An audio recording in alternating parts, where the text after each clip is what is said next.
This is Neha, welcome back to the channel. Hope you all are doing great. तो हमारी last class में हम लोगों ने स्टार्ट करी थी इंडियन इकोनॉमिक डेवलपमेंट और लास्ट क्लास में हम लोगों ने करा था हमारा chapter number 1 Indian economy on the eve of independence. अब आज हम लोग करेंगे हमारा चैप्टर नंबर 2। चैप्टर का नाम है economic system and common goals of 5 year plans. देखो, अगर आप लोग टीआर जैन बुक फॉलो कर रहे हो और आपके पास में टीआर जैन का ओल्ड एडिशन है तो उसके अंदर चैप्टर नंबर 2 का नाम है 5 year plans in India. Confuse मत होना, ओल्ड एडिशन के अंदर चैप्टर नंबर 2 का क्या नाम है 5 year plans in India, but जो न्यू एडिशन आया है टीआर जैन बुक का उसके अंदर इस चैप्टर का नाम है economic system and common goals of 5 year plans. ठीक बात है। देखो, रीजन क्या है, क्योंकि इस चैप्टर से बहुत सारी चीजें डिलीट हुई हैं। सिलेबस वही है जो आपका पिछले साल था, पिछले साल ही इस चैप्टर से बहुत सारी चीजें डिलीट हो गई थी। तो जो हमारा नया सिलेबस है, रैशनलाइज्ड सिलेबस है, उसके अकॉर्डिंग इस चैप्टर का नाम हो गया economic system and common goals of 5 year plans. Basically हमें इस चैप्टर में दो चीजें पढ़नी है। सबसे पहले हम लोग बात करेंगे कि इकोनॉमिक सिस्टम क्या होता है, किसी कंट्री के अंदर कैसे ऑर्डर रहता है, इकोनॉमिक ऑर्डर की कंट्री एकदम स्मूथली चल रही है, कंट्री के अंदर ज्यादा उतार चढ़ाव नहीं आ रहे, फ्लक्चुएशंस नहीं आ रहे, कंट्री कैसे स्मूथली चलती है, कंट्री के अंदर जो भी मेजर प्रॉब्लम्स होती हैं कि कौन से गुड्स और सर्विसेज प्रोड्यूस करे जाएं, व्हाट टू प्रोड्यूस, आप लोगों ने क्लास 11th में पढ़ा होगा, ये कैसे डिसाइड करते हैं, गुड्स और सर्विसेज को कैसे प्रोड्यूस करा जाए, हाउ टू प्रोड्यूस। अब गुड्स और सर्विसेज बनके तैयार हो गए तो उन्हें कैसे डिस्ट्रीब्यूट करा जाए, गुड्स और सर्विसेज रिच लोगों के लिए है या पुअर लोगों के लिए है, तो किस तरह से सारे डिसीजंस लेने होते हैं। 3 तरह की इकोनॉमीज होती है, एक होती है कैपिटलिस्ट इकोनॉमी, एक होती है सोशलिस्ट इकोनॉमी, एक होती है मिक्स्ड इकोनॉमी जो हमारे इंडिया की इकोनॉमी है। ये सारी चीजें हम लोग पढ़ेंगे इकोनॉमिक सिस्टम के अंदर।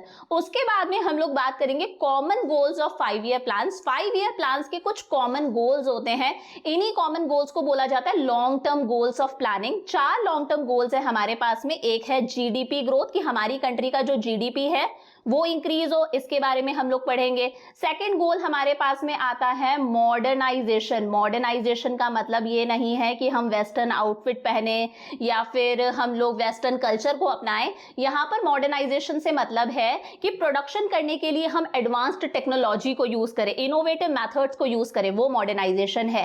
थर्ड हमारा लॉन्ग टर्म गोल आता है सेल्फ सफिशिएंसी या फिर सेल्फ रिलायंस, सेल्फ सफिशिएंसी। तो हमें 4 लॉन्ग टर्म गोल्स के बारे में पढ़ना है। और लास्ट हमारा लॉन्ग टर्म गोल आता है इक्विटी, यानी कि इक्विटेबल डिस्ट्रीब्यूशन ऑफ इनकम। तो यही सारी चीजें हमें इस चैप्टर के अंदर पढ़नी है।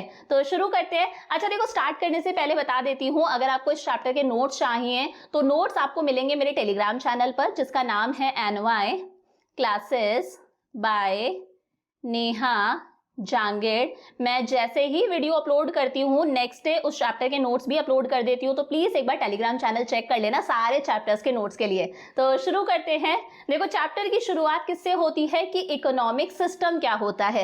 मैंने पीछे भी बताया आपको, इकोनॉमिक सिस्टम का मतलब है कि एक कंट्री कैसे चलती है, एक कंट्री के अंदर इकोनॉमिक ऑर्डर कैसे रहता है। देखो, इकोनॉमिक का मतलब ही क्या होता है, इकोनॉमिक का मतलब है मनी से रिलेटेड। इकोनॉमिक का मतलब ही क्या होता है, मनी से रिलेटेड। मनी से रिलेटेड हम लोग क्या करते हैं, जो प्रोड्यूसर्स होते हैं वो क्या करते हैं, प्रोडक्शन करते हैं, गुड्स और सर्विसेज बनाते हैं और बना के किसको बेचते हैं, हम कंज्यूमर्स को सेल करते हैं ताकि वो प्रॉफिट कमा सके। यही होता है ना। तो इकोनॉमिक सिस्टम का मतलब है कि एक कंट्री कैसे चलती है, एक कंट्री के अंदर इकोनॉमिक ऑर्डर कैसे रहता है, कैसे एक कंट्री स्मूथली चल रही है, कि कंट्री के अंदर ज्यादा फ्लक्चुएशंस नहीं आ रहे हैं, उतार चढ़ाव ज्यादा नहीं आ रहे, कंट्री एकदम स्टेबल है, हंसी खुशी चल रही है, दैट इज इकोनॉमिक सिस्टम। तो इकोनॉमिक सिस्टम का मतलब है economic order in the country, की एक कंट्री कैसे चलती है, एक कंट्री का इकोनॉमिक ऑर्डर कैसा है। इसमें 3 चीजें आती हैं। It includes the system of production. पहली चीज क्या है, सिस्टम ऑफ प्रोडक्शन। अभी मैं सारा समझाऊंगी। पहली चीज क्या है, सिस्टम ऑफ प्रोडक्शन। सेकंड है सिस्टम ऑफ रिसोर्स एलोकेशन। क्या है, सिस्टम ऑफ रिसोर्स एलोकेशन। और थर्ड है system of distribution of goods and services in the economy. Economic system में 3 चीजें आती हैं, system of production, system of resource allocation and system of distribution of goods and services in the economy. देखो, system of production का मतलब है producer क्या करता है, गुड्स और सर्विसेज प्रोड्यूस करता है। तो सिस्टम ऑफ प्रोडक्शन का मतलब है गुड्स और सर्विसेज कैसे प्रोड्यूस करें, how goods and services are to be produced in the economy.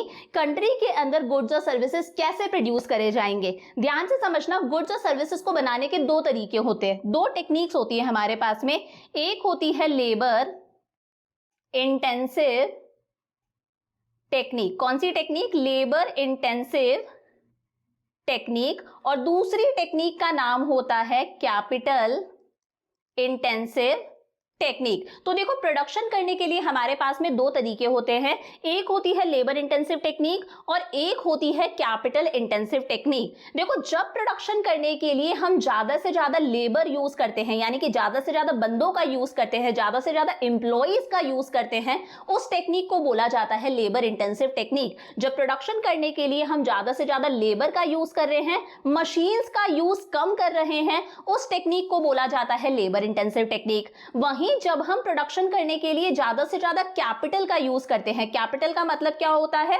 Machines का यूज करते हैं और लेबर का यूज कम करते हैं, उस टेक्निक को बोला जाता है कैपिटल इंटेंसिव टेक्निक। तो सिस्टम ऑफ प्रोडक्शन का मतलब है कि प्रोडक्शन करने के लिए हम कौन सी टेक्निक का यूज करें, गुड्स और सर्विसेज का प्रोडक्शन कैसे करें, लेबर इंटेंसिव टेक्निक यूज करें या फिर कैपिटल इंटेंसिव टेक्निक यूज करें। जब हम प्रोडक्शन करने के लिए ज्यादा से ज्यादा लेबर को यूज करते हैं, उसे बोला जाता है लेबर इंटेंसिव टेक्निक। वहीं जब हम प्रोडक्शन करने के लिए ज्यादा से ज्यादा मशीन्स का यूज करते हैं, कैपिटल का यूज करते हैं, उसे बोला जाता है कैपिटल इंटेंसिव टेक्निक। तो पहली चीज ये हो गई। दूसरा आता है सिस्टम ऑफ रिसोर्स एलोकेशन। देखो, रिसोर्स का मतलब क्या होता है? कोई भी वो चीज जो हमारी वांट्स को सेटिस्फाई कर रही है। फॉर एग्जांपल मैं कह दूं, पैसा क्या है? पैसा सबसे बड़ा रिसोर्स है, क्योंकि पैसे से हम कुछ भी कर सकते हैं। पैसा एक रिसोर्स हो गया। एक कंट्री के अंदर जो इतने सारे स्किल्ड और एक्सपीरियंस्ड लोग हैं, डॉक्टर्स हैं, इंजीनियर्स हैं, टीचर्स हैं, सीए हैं, लॉयर्स हैं, ये भी क्या है? हमारे लिए रिसोर्स है, क्योंकि यही क्या करते हैं? एक्चुअली प्रोडक्शन करते हैं। कंट्री के जो नेचुरल रिसोर्सेज हैं, कोल हो गया, पेट्रोल हो गया, ये भी सब क्या है? हमारे लिए रिसोर्स है। तो रिसोर्स एलोकेशन का मतलब क्या होता है? देखो, एलोकेशन का मतलब है कि रिसोर्सेज को कहां स्पेंड करें, रिसोर्सेज को कहां खर्च करें। तो सेकेंड प्रॉब्लम आती है सिस्टम ऑफ रिसोर्स एलोकेशन, कि हम कौन से गुड्स और सर्विसेज बनाएं, किन गुड्स और सर्विसेज का प्रोडक्शन करें, क्योंकि हमारे रिसोर्सेज, हम इकोनॉमिक्स में मान के चलते हैं, लिमिटेड होते हैं। हमारे रिसोर्सेज लिमिटेड होते हैं, तो हमें सोचना पड़ेगा कि हम कौन से गुड्स और सर्विसेज का प्रोडक्शन करें। तो देखो, यहां पर अलग अलग तरह के हमारे पास में गुड्स होते हैं। एक होते हैं कंज्यूमर गुड्स। कौन से गुड्स होते हैं? Consumer goods. और एक होते हैं हमारे पास में कैपिटल गुड्स। ध्यान से समझना कौन से होते हैं। कंज्यूमर गुड्स वो गुड्स होते हैं जो कंज्यूमर्स कंज्यूम करते हैं, जो कंज्यूमर्स खरीदते हैं। मार्केट में मैं हूं, आप हो, हम सब लोग कौन है? कंज्यूमर्स है।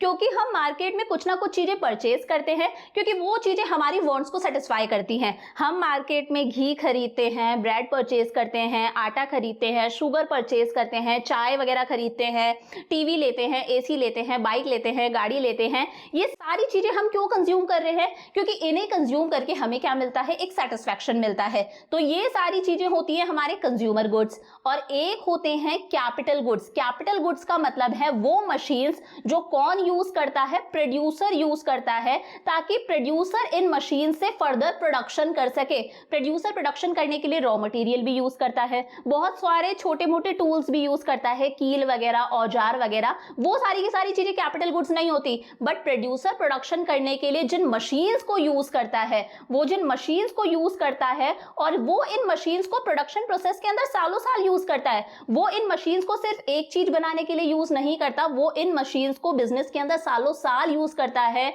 इन मशीन्स की कीमत बहुत ज्यादा होती है। इन गुड्स को बोला जाता है कैपिटल गुड्स। तो दूसरी प्रॉब्लम आती है कि रिसोर्सेज को कहां एलोकेट करें, कहां स्पेंड करें, मतलब कौन से गुड्स और सर्विसेज बनाएं, हम हमारे पैसे को कहां खर्च करें, हमारी लेबर को कहां स्पेंड करें, कौन से गुड्स बनाएं, कंज्यूमर गुड्स बनाएं या फिर कैपिटल गुड्स बनाएं, क्योंकि हमारे रिसोर्सेज क्या होते हैं? लिमिटेड होते हैं। तीसरी प्रॉब्लम आती है system of distribution of goods and services in the economy. इसका मतलब क्या है? देखो, इस चीज के दो एस्पेक्ट्स है, बहुत ध्यान से समझना। आपने गुड्स और सर्विसेज बना लिए, आपने अपनी टेक्नोलॉजी सोची कि भाई हम इस टेक्निक से गुड्स और सर्विसेज बनाएंगे, आपने ये भी सोच लिया कि हम ये गुड्स और सर्विसेज बना रहे हैं। अब उन गुड्स और सर्विसेज को बना के किसको बेचे? आपने गुड्स किसके लिए बनाए हैं? आपने गुड्स सोसाइटी के रिच सेक्शन के लिए बनाए हैं या फिर पुअर सेक्शन के लिए बनाए हैं? एक तो ये चीज आ जाती है distribution of goods and services के अंदर, कि आपने जो गुड्स और सर्विसेज बनाए हैं वो बना के आप किसको बेचोगे। देखो, ऑब्वियस सी बात है, अगर आपने लग्जरी आइटम्स प्रोड्यूस प्रोड्यूस कर रहे हैं ना, व्हाट टू प्रोड्यूस के अंदर आपने सोचा कि मैं तो लग्जरी आइटम्स प्रोड्यूस करूंगा, तो वो लग्जरी आइटम्स आप प्रोड्यूस करके किसको बेचोगे? Richer section of the society को बेचोगे। वहीं आपने सोचा यार मैं तो नेसेसिटी वाले आइटम्स बनाऊंगा, मैं तो चाय, चीनी, मेडिसिन, केरोसिन ऑयल ऐसी चीजें बनाऊंगा जो हमारे पुअर लोगों के लिए बहुत जरूरी है, नेसेसिटी वाले आइटम्स है, तो आप अपनी चीज बना के किसको बेचोगे? Poorer section of the society को बेचोगे। तो डिस्ट्रीब्यूशन के अंदर दो चीजें आ गई कि एक तो आप अपने गुड्स और सर्विसेज किसको बेचोगे? Richer section of the society को बेचोगे या फिर हमारे सोसाइटी के पुअरर सेक्शन को बेचोगे। और दूसरी चीज इसमें क्या आती है, ध्यान से समझना। देखो प्रोड्यूसर प्रोडक्शन करता है, प्रोडक्शन करने के लिए उसे 4 फैक्टर्स ऑफ प्रोडक्शन की रिक्वायरमेंट होती है। किसकी रिक्वायरमेंट होती है? 4 फैक्टर्स ऑफ प्रोडक्शन। वो इन 4 चीजों के बिना प्रोडक्शन कर ही नहीं सकता। ये 4 फैक्टर्स ऑफ प्रोडक्शन क्या क्या है मैंने आपको मैक्रो में भी समझाए थे। एक होता है लैंड, प्रोडक्शन करने के लिए सबसे मेन क्या चाहिए? लैंड चाहिए। दूसरी चीज होती है लेबर, लेबर के बिना तो प्रोडक्शन हो ही नहीं सकता। आप कितनी भी मशीनें यूज कर लो, आपको प्रोडक्शन करने के लिए बंदों की तो रिक्वायरमेंट होगी, उन मशीनों को भी तो कोई बंदे चलाते होंगे, तो दूसरी चीज हो गई लेबर। तीसरी चीज हो गई कैपिटल, कोई बंदा तो होता होगा जो बिजनेस के अंदर पैसा लगाता है। आप प्रोड्यूसर हो, आप कोई बिजनेस चला रहे हो, आपके बिजनेस के अंदर किसी ने तो पैसा लगाया होगा, तो जो पैसा लगाते हैं बिजनेस में उसे बोला जाता है कैपिटल। और लास्ट होता है एंटरप्रेन्योर। क्या होता है? एंटरप्रेन्योर। वो बंदा जो बिजनेस के अंदर अपनी स्किल्स लगा रहा है, जो बिजनेस को मैनेज करता है, जो पूरा बिजनेस चला रहा है। तो ये क्या होते हैं? 4 फैक्टर्स ऑफ प्रोडक्शन होते हैं। इन्हीं को बोला जाता है फैक्टर सर्विसेज। क्या कहते हैं? Factor services. याद रखना, इन्हीं को क्या बोला जाता है?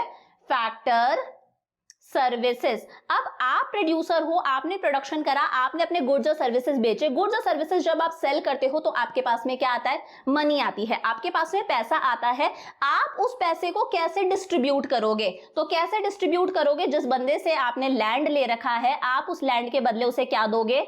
रेंट दोगे। आपकी जो लेबर है उस लेबर को आप क्या दोगे? सैलरी दोगे।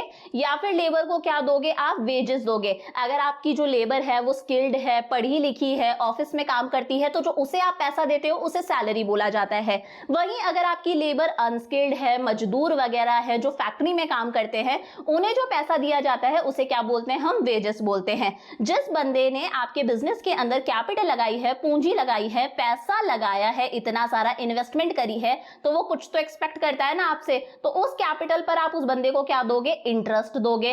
और एंटरप्रेन्योर क्या लेगा? अपने हिस्से का प्रॉफिट लेगा। तो दूसरी चीज आ जाती है कि भाई जो आपने इतनी सारी फैक्टर सर्विसेज ली है, इन्हें आप कैसे पे करोगे? आपकी जो इनकम आई है गुड्स और सर्विसेज को सेल करके, उस इनकम को आप कैसे डिस्ट्रीब्यूट करोगे? लैंड को क्या दोगे? रेंट दोगे। लेबर को उसके हिस्से की सैलरी और वेजेस दोगे। जिस बंदे ने बिजनेस के अंदर कैपिटल लगाई है उसे अपने हिस्से का इंटरेस्ट दोगे और एंटरप्रेन्योर को उसके हिस्से का प्रॉफिट दोगे। तो समझ में आ गया इकोनॉमिक सिस्टम क्या होता है? इकोनॉमिक सिस्टम का मतलब है एक देश कैसे चलता है, एक कंट्री में कैसे इकोनॉमिक ऑर्डर होता है। और इसमें 3 चीजें आ जाती हैं। सिस्टम ऑफ प्रोडक्शन, कि हम गुड्स और सर्विसेज का प्रोडक्शन कैसे करें। यहां पर इसका मतलब है गुड्स और सर्विसेज का प्रोडक्शन हम कैसे करें। लेबर इंटेंसिव टेक्निक यूज करें, ज्यादा से ज्यादा लेबर यूज करें, बंदे यूज करें, या फिर कैपिटल इंटेंसिव टेक्निक यूज करें, ज्यादा से ज्यादा मशीन्स यूज करें, लेबर का यूज कम करें। दूसरा है सिस्टम ऑफ रिसोर्स एलोकेशन, हम हमारे पैसे को, हमारी लेबर को, हमारे जो भी नेचुरल रिसोर्सेज हैं, जो भी चीजें हैं, जो भी मशीन्स वगैरह हैं, उन्हें किस चीज पर स्पेंड करें। कौन से गुड्स हम बनाएं, कंज्यूमर गुड्स बनाएं या कैपिटल गुड्स बनाएं, लग्जरी आइटम्स बनाएं या फिर नेसेसिटी वाले आइटम्स बनाएं। इसमें और भी चीजें आ सकती हैं, आप कुछ भी सोच सकते हो। मान लो कंट्री के अंदर वॉर चल रही है, कंट्री के अंदर लड़ाइयां चल रही हैं, तो आप वॉर टाइम गुड्स बनाओगे, आप औजार वगैरह बनाओगे, आप हथियार बनाओगे, आप वेपन्स वगैरह प्रोड्यूस करोगे। मान लो कंट्री के अंदर पीस चल रही है, कंट्री के अंदर शांति चल रही है, तो आप नॉर्मल गुड्स बनाओगे, जैसे बटर हो गया, चाय चीनी हो गई, केरोसिन ऑयल हो गया, साइकिल हो गई, आप नॉर्मल चीजें बनाओगे। और लास्ट आता है जब गुड्स और सर्विसेज बना लिए, तो इसमें एक चीज आती है कि उन गुड्स और सर्विसेज को कैसे डिस्ट्रीब्यूट करें। रिचर सेक्शन के लिए हमने गुड्स बनाए हैं या फिर पुअरर सेक्शन के लिए हमने गुड्स बनाए हैं। और दूसरी चीज होती है कि आपने गुड्स और सर्विसेज बना के मार्केट में बेचे, आपके पास में पैसा आया है, इस पैसे को आप कैसे डिस्ट्रीब्यूट करोगे इन फैक्टर सर्विसेज के लिए। लैंड को रेंट दोगे, लेबर को उसके हिस्से की सैलरी और वेजेस दोगे, कैपिटल पर इंटरेस्ट दोगे और एंटरप्रेन्योर को उसके हिस्से का प्रॉफिट दोगे। ये सब चीजें किसके अंदर आ जाती हैं? इकोनॉमिक सिस्टम में। क्लियर हो गया? अब देखो ये इकोनॉमिक सिस्टम हम लोगों ने पढ़ लिया, तो हमारे सामने तीन सेंट्रल प्रॉब्लम्स आती हैं हर कंट्री को, हर इकोनॉमी को। देखो जब भी मैं एक वर्ड बोलूंगी ना इकोनॉमी, तो इकोनॉमी का मतलब होगा कंट्री। मैं किसकी बात कर रही हूँ? कंट्री की बात कर रही हूँ। जब भी मैं इकोनॉमी बोलूंगी मैं किसकी बात कर रही हूँ? कंट्री की बात कर रही हूँ। इकोनॉमिक्स में हम कंट्री को क्या कहते हैं? इकोनॉमी बोलते हैं। तो हर इकोनॉमी को तीन मेजर सेंट्रल प्रॉब्लम्स का सामना करना पड़ता है। तीन मेजर सेंट्रल प्रॉब्लम्स, ये आपने क्लास 11th में भी पढ़ी थी, और इन्हीं सेंट्रल प्रॉब्लम्स को बोला जाता है इकोनॉमिक प्रॉब्लम। क्या कहते हैं? इकोनॉमिक प्रॉब्लम या फिर इकोनॉमिक डिसीजंस। क्या कहते हैं? इकोनॉमिक डिसीजंस कहते हैं। अब ये तीन प्रॉब्लम्स कौन कौन सी हैं? पहली बात है व्हाट टू प्रोड्यूस, कौन से गुड्स और सर्विसेज बनाए जाए। पीछे भी मैंने बता दिया हमारे रिसोर्सेज लिमिटेड हैं, हम सारे गुड्स और सर्विसेज का प्रोडक्शन नहीं कर सकते, तो हमें सोचना पड़ता है कि हम कौन से गुड्स और सर्विसेज प्रोड्यूस करें। पीछे भी मैंने बताया था हम कंज्यूमर गुड्स प्रोड्यूस करें कंज्यूमर्स के लिए, या फिर हम कैपिटल गुड्स प्रोड्यूस करें हमारे प्रोड्यूसर्स के लिए, या फिर हम वॉर टाइम गुड्स प्रोड्यूस करें, फॉर एग्जांपल वेपन्स वगैरह, बारूद वगैरह, गन, राइफल, इस तरह की चीजें। या फिर कंट्री के अंदर अगर पीस चल रहा है, शांति वाला माहौल है, तो हम नॉर्मल गुड्स प्रोड्यूस करेंगे। हम लग्जरियस आइटम्स प्रोड्यूस करें रिचर सेक्शन के लिए, या फिर हम नेसेसिटी वाले आइटम्स प्रोड्यूस करें हमारे poorer section of the society के लिए। ये सारी चीजें सोचना किसके अंदर आता है? व्हाट टू प्रोड्यूस के अंदर। और व्हाट टू प्रोड्यूस में एक चीज और आ जाती है, एंड इन व्हाट क्वांटिटी। हम ये तो सोच ही रहे हैं हमें क्या बनाना है, साथ में हम ये भी सोचते हैं कि हमें कितनी क्वांटिटी में वो चीजें बनानी है। फॉर एग्जांपल अगर हम कंज्यूमर गुड्स ज्यादा बनाएंगे तो ऑब्वियस सी बात है हमें कैपिटल गुड्स कम प्रोड्यूस करने पड़ेंगे। रीजन सिंपल सा है, क्योंकि हमारे जो रिसोर्सेज होते हैं वो हमेशा क्या होते हैं? लिमिटेड होते हैं। हम at a same point of time सारी चीजों का प्रोडक्शन ज्यादा नहीं कर सकते। अगर हमें कंज्यूमर गुड्स ज्यादा बनाने हैं तो हम कैपिटल गुड्स कम बनाएंगे। अगर हमें कैपिटल गुड्स ज्यादा बनाने हैं तो हम कंज्यूमर गुड्स कम बनाएंगे। अगर हम लग्जरी आइटम्स ज्यादा बना रहे हैं तो हमें नेसेसिटी वाले आइटम्स कम बनाने पड़ेंगे। तो दोनों चीजें ध्यान रहेंगी, व्हाट टू प्रोड्यूस, क्या प्रोड्यूस करना है, एंड इन व्हाट क्वांटिटी, कितनी क्वांटिटी में। दूसरी प्रॉब्लम आती है भाई ये सोच लिया हमें क्या प्रोड्यूस करना है, अब प्रोड्यूस कैसे करना है, हाउ टू प्रोड्यूस। तो पीछे मैंने बताया दो टेक्निक्स होती हैं, एक होती है लेबर इंटेंसिव टेक्निक और एक होती है कैपिटल इंटेंसिव टेक्निक। जब आप प्रोडक्शन करने के लिए ज्यादा से ज्यादा लेबर का यूज करते हो, ज्यादा से ज्यादा लेबर का यूज करते हो, आप मशीन्स का यूज कम करते हो, उस टेक्निक को बोला जाता है लेबर इंटेंसिव टेक्निक। वहीं जब हम प्रोडक्शन करने के लिए लेबर का यूज कम करेंगे और हम मशीन्स का यूज ज्यादा करते हैं, उस टेक्निक को बोला जाता है कैपिटल इंटेंसिव टेक्निक। और लास्ट आता है फॉर होम टू प्रोड्यूस। आपने गुड्स और सर्विसेज बना लिए, अब आप इन गुड्स और सर्विसेज को बना के लोगों के बीच में कैसे डिस्ट्रीब्यूट करोगे। आपने गुड्स किसके लिए बनाए हैं? Richer section of the society के लिए बनाए हैं, या फिर हमारी सोसाइटी के पुअर सेक्शन के लिए बनाए हैं। और जो आपके पास में इनकम आई है उस इनकम को आप कैसे डिस्ट्रीब्यूट करोगे। चार फैक्टर्स ऑफ प्रोडक्शन के बीच में, लैंड को रेंट दोगे, लेबर को सैलरी और वेजेस दोगे, कैपिटल पर इंटरेस्ट दोगे, एंटरप्रेन्योर को उसके हिस्से का प्रॉफिट दोगे। तो ये तीन जो प्रॉब्लम्स है, इन प्रॉब्लम्स को बोला जाता है, ये क्या होती है? हर इकोनॉमी की सेंट्रल प्रॉब्लम्स होती है, और इन्हीं को बोला जाता है इकोनॉमिक डिसीजंस। क्या कहते हैं? Economic decisions. समझ में आ गया? अब इसी के बेसिस पर पूरी दुनिया के अंदर तीन तरह की इकोनॉमिक सिस्टम होते हैं, तीन तरह के इकोनॉमिक सिस्टम होते हैं, या फिर मैं ऐसे बोल सकती हूं तीन तरह की इकोनॉमीज होती हैं। तीन तरह की हमारी इकोनॉमीज होती हैं। एक होती है कैपिटलिस्ट इकोनॉमी। कौन सी इकोनॉमी? Capitalist economy. साथ साथ में याद करते जाओ।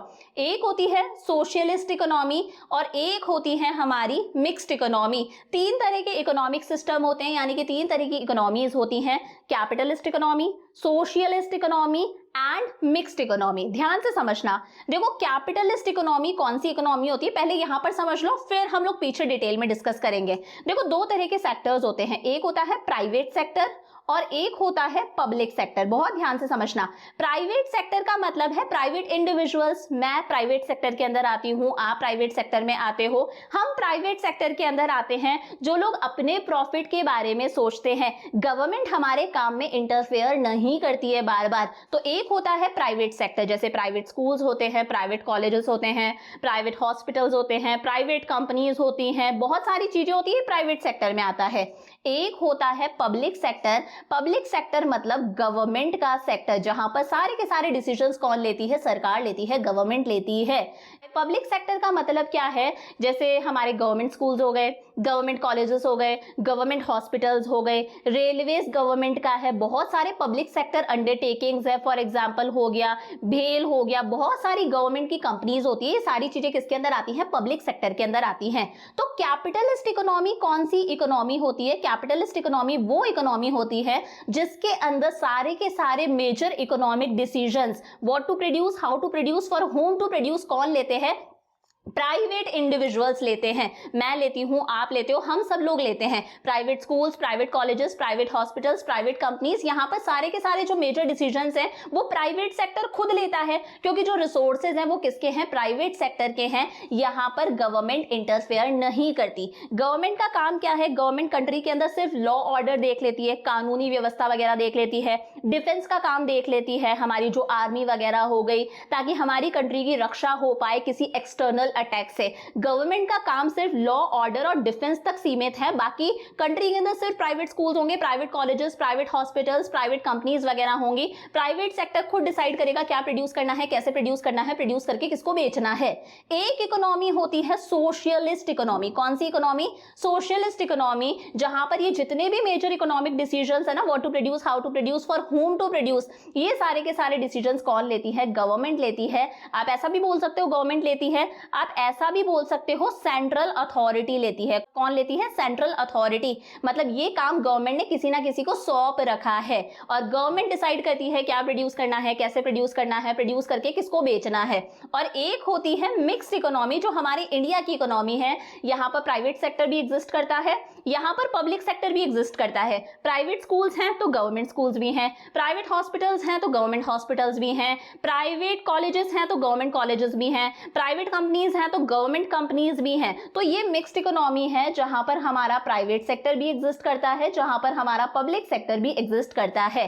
अब देखो, जो कैपिटलिस्ट इकोनॉमी होती है उसमें सिर्फ प्राइवेट सेक्टर होता है, गवर्नमेंट इंटरफेयर नहीं करती। तो कैपिटलिस्ट इकोनॉमी का मेन मकसद होता है प्रॉफिट मैक्सिमाइज करना। क्या होता है मेन मकसद? प्रॉफिट मैक्सिमाइज करना। ये इकोनॉमी सिर्फ और सिर्फ अपने प्रॉफिट के बारे में सोचती है, इन्हें पुअर लोगों से कोई मतलब नहीं है। सोशलिस्ट इकोनॉमी कौन सी इकोनॉमी होती है? जहां पर सारे के सारे डिसीजंस कौन लेती है? सरकार लेती है। और सरकार का मेन मकसद कभी भी प्रॉफिट मैक्सिमाइज करना नहीं होता, सरकार का मेन मकसद होता है सोशल वेलफेयर। क्या होता है? सोशल वेलफेयर, कि भाई सब लोगों का भला होना चाहिए। हमारी सोसाइटी का जो बेचारा एक वीकर सेक्शन है, जो पुअर सेक्शन है, उनका भला होना चाहिए। नेसेसिटी वाले आइटम्स बनाओ। आप आइटम्स कैसे बनाओ? लेबर इंटेंसिव टेक्निक यूज करके बनाओ, ताकि ज्यादा से ज्यादा लोगों को एम्प्लॉयमेंट मिल सके। जब आपने गुड्स और सर्विसेज बना लिए तो बना के किसको बेचो? बेचारे पुअर लोगों को बेचो। तो जो सोशलिस्ट इकोनॉमी होती है वो सोशल वेलफेयर के बारे में सोचती है। और इंडिया में मिक्स्ड इकोनॉमी है, तो प्राइवेट सेक्टर अपना प्रॉफिट कमाने के बारे में सोचता है। आप प्राइवेट हॉस्पिटल्स में जाओगे, कितनी ज्यादा फी होती है, प्राइवेट स्कूल्स में कितनी ज्यादा फी होती है, क्योंकि यहां पर अपने प्रॉफिट के बारे में सोचा जाता है। बट यहां पर एट द सेम टाइम हमारा पब्लिक सेक्टर भी होता है जो सोशल वेलफेयर के बारे में सोचता है। ये ज्यादा फी चार्ज नहीं करते हैं, इनके प्रोडक्ट्स ज्यादा महंगे नहीं होते। समझ में आ गया तीन तरह की इकोनॉमीज। अब हम वन बाय वन इन्हीं तीनों इकोनॉमीज को डिस्कस करेंगे। सबसे पहली इकोनॉमी कौन सी है? हमारी कैपिटलिस्ट इकोनॉमी है। अच्छा, इनके दूसरे नाम भी आपको पता होने चाहिए। कैपिटलिस्ट इकोनॉमी को हम मार्केट इकोनॉमी भी बोलते हैं। क्या बोलते हैं? Market economy. और इसी का दूसरा नाम है फ्री इकोनॉमी। क्या नाम है? फ्री इकोनॉमी, क्योंकि यहां पर सारे के सारे डिसीजंस कौन लेता है? खुद प्राइवेट सेक्टर लेता है। यार, मेरा कोचिंग इंस्टीट्यूट है, उसके अंदर सारे के सारे डिसीजंस मैं ही तो लूंगी, उसके अंदर सरकार इंटरफेयर नहीं कर सकती है। तो ये एक फ्री इकोनॉमी होती है जिसके अंदर गवर्नमेंट का कोई इंटरफेरेंस नहीं होता। कैपिटलिस्ट इकोनॉमी कौन सी इकोनॉमी है? जिसके अंदर जितने भी मेजर इकोनॉमिक डिसीजंस होते हैं, पीछे हम लोगों ने 3 डिसीजंस देखे थे ना, कौन कौन से? व्हाट टू प्रोड्यूस, कौन से गुड्स और सर्विसेज प्रोड्यूस करने हैं, हाउ टू प्रोड्यूस, गुड्स और सर्विसेज कैसे प्रोड्यूस करने हैं, for whom to produce, goods और सर्विसेज एक बार प्रोड्यूस कर लिए तो प्रोड्यूस करके उनको किसको बेचना है। ये सारे के सारे डिसीजंस प्राइवेट इंडिविजुअल्स लेते हैं। जैसे मेरे इंस्टीट्यूट में मैं डिसीजंस लूंगी, एक प्राइवेट स्कूल है तो जो भी प्रिंसिपल है, जो भी एमडी है, वो सारे डिसीजंस लेगा। एक प्राइवेट हॉस्पिटल है तो जो भी उस हॉस्पिटल का ओनर है वो सारे डिसीजंस लेगा। यहां पर गवर्नमेंट का इंटरफेरेंस नहीं होता। According to free play of market forces of demand and supply. और सारे डिसीजंस किसके अकॉर्डिंग लिए जाते हैं? डिमांड और सप्लाई के अकॉर्डिंग लिए जाते हैं। यहाँ पर फ्री प्ले वर्ड लिखा हुआ है। फ्री प्ले का मतलब होता है सरकार इंटरफेयर नहीं करती कि आप इतनी प्राइस चार्ज करोगे, आप इतनी फीस रखोगे, गवर्नमेंट का कोई इंटरफेरेंस नहीं होता। अब देखो, आप एक प्राइवेट प्रोड्यूसर हो, आपका कोई भी बिजनेस है, आप कौन सी चीज प्रोड्यूस करोगे? जिसकी मार्केट के अंदर डिमांड बहुत ज्यादा है, जिसकी मार्केट में डिमांड बहुत ज्यादा है। डिमांड ज्यादा है इसका मतलब कस्टमर कितनी भी प्राइस पे करने को तैयार है, कस्टमर उस चीज के लिए कितना भी पे कर देगा। आप ऐसी चीज प्रोड्यूस करोगे, आप ऐसी चीज प्रोड्यूस करोगे जिसकी कोई और सप्लाई नहीं कर रहा, कोई और उस चीज को बना के बेच ही नहीं रहा, लोग डिमांड ज्यादा करें, आप ऐसी चीज बना के बेचोगे और आप कस्टमर से ज्यादा प्राइस चार्ज करोगे, क्योंकि यहां पर मेन मकसद क्या होता है? Profit maximisation. मेन मकसद क्या होता है? Profit maximisation. तो समझ में आ गया कैपिटलिस्ट इकोनॉमी कौन सी इकोनॉमी होती है? एक ऐसी इकोनॉमी जहां पर जितने भी मेजर इकोनॉमिक डिसीजंस है, जो सेंट्रल प्रॉब्लम्स है, what to produce, how to produce, for whom to produce, ये सारे के सारे डिसीजंस कौन लेते हैं? प्राइवेट इंडिविजुअल्स लेते हैं। किसके according? Free play of market forces of demand and supply के अकॉर्डिंग। सारी चीजें डिमांड और सप्लाई के हिसाब से चलती है, गवर्नमेंट का कोई इंटरफेरेंस नहीं होता। और यहाँ पर मेन मोटिव, मेन मकसद क्या होता है? Profit maximisation. याद रहेगा। दूसरा नाम क्या है? मार्केट इकोनॉमी और फ्री इकोनॉमी।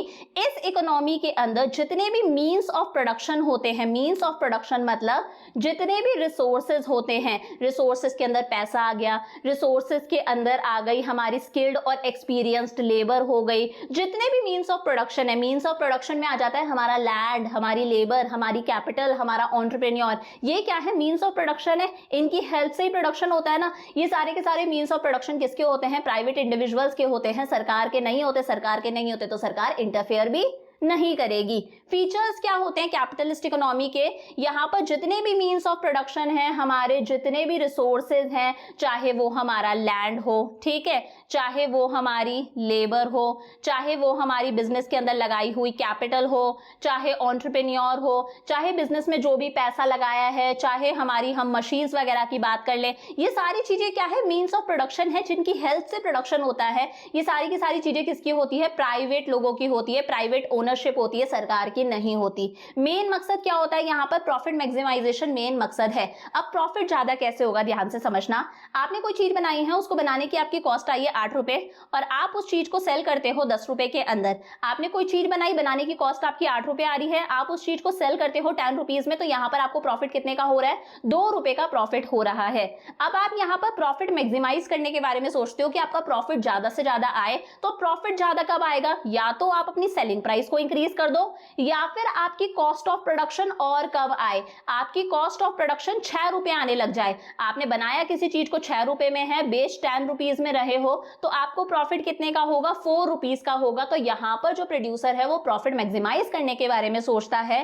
अब मान लो लेबर उसे सस्ती मिल रही है, लेबर उसे सस्ती मिल रही है, एम्प्लॉइज उसे सस्ते में मिल जाते हैं, एम्प्लॉइज कम पे पर काम करने को तैयार हैं, तो वो कौन सी टेक्निक यूज करेगा? लेबर इंटेंसिव टेक्निक यूज करेगा। लेबर इंटेंसिव टेक्निक यूज करेगा तो उसकी कॉस्ट ऑफ प्रोडक्शन कम आएगी, उसे प्रॉफिट ज्यादा होगा। वहीं मान लो उसे मशीनें सस्ते में मिल जाती है, मशीन सस्ते में मिलती है, तो वो कौन सी टेक्निक यूज करेगा?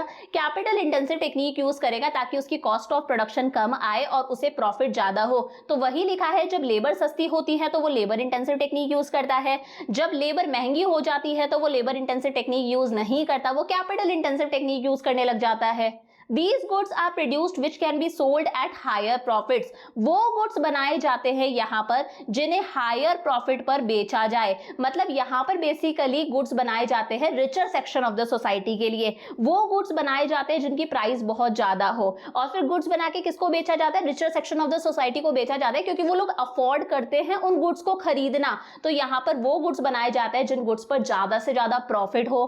Goods are distributed on the basis of purchasing power of the people. Goods बना के कैसे लोगों को बेचे जाते हैं? लोगों की परचेजिंग पावर के बेसिस पर। परचेजिंग पावर मतलब गुड्स बना के उन लोगों को बेचे जाते हैं जो उन गुड्स को खरीदना अफोर्ड करते हैं, जो उन गुड्स के लिए हाई प्राइस पे करना अफोर्ड करते हैं, गुड्स बना के उन्हें बेचे जाते हैं। यानी कि बेसिकली यहाँ पर गुड्स बना के किसे बेचा जाता है?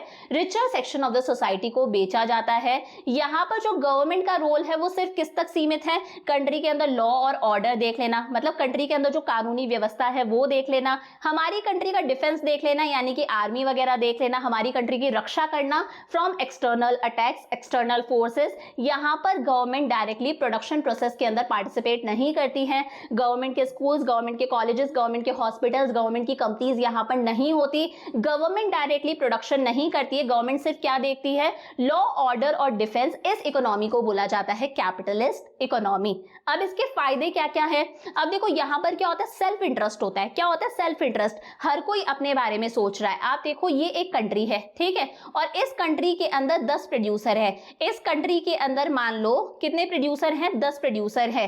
और ये कंट्री कौन सी है, कैपिटलिस्ट इकोनॉमी है। यहाँ पर गवर्नमेंट सेक्टर सिर्फ किस तक सीमित है, लॉ, ऑर्डर और डिफेंस तक। गवर्नमेंट इंटरफेयर ही नहीं करती। अब अगर कैपिटलिस्ट इकोनॉमी है तो हर कोई अपना प्रॉफिट बनाने के बारे में सोचेगा, हर कोई अपना प्रॉफिट मैक्सिमाइज करने के बारे में सोचेगा। ये भी अपना प्रॉफिट मैक्सिमाइज करने के बारे में सोच रहा है, ये भी अपना प्रॉफिट मैक्सिमाइज करने के बारे में सोच रहा है, ये भी प्रॉफिट मैक्सिमाइज करने के बारे में सोच रहा है, ये भी प्रॉफिट मैक्सिमाइज करने के बारे में सोच रहा है। तो जब सबके प्रॉफिट्स ज्यादा होंगे, सबका बिजनेस अच्छा चलेगा, तो ऑटोमेटिकली हमारे कंट्री का जीडीपी बढ़ जाएगा या नहीं बढ़ जाएगा। जीडीपी क्या होता है, हमारी कंट्री के अंदर जितनी भी कंपनीज हैं, जितने भी लोग काम कर रहे हैं, वो जितना भी प्रोडक्शन कर रहे हैं, उस प्रोडक्शन को प्लस कर दो, वही क्या होता है, जीडीपी होता है। तो यहाँ पर सब लोग किसके बारे में सोचते हैं, सेल्फ इंटरेस्ट के बारे में सोचते हैं। जब सबके प्रॉफिट्स इंक्रीज होने लगेंगे तो ओवरऑल कंट्री का जीडीपी अपने आप इंक्रीज हो जाएगा ना। इन सबसे मिलके ही तो कंट्री बनती है, इन सबसे मिलके ही तो जीडीपी बनता है। तो जब सब लोगों का प्रॉफिट ज्यादा होगा तो अपने आप हमारे कंट्री का GDP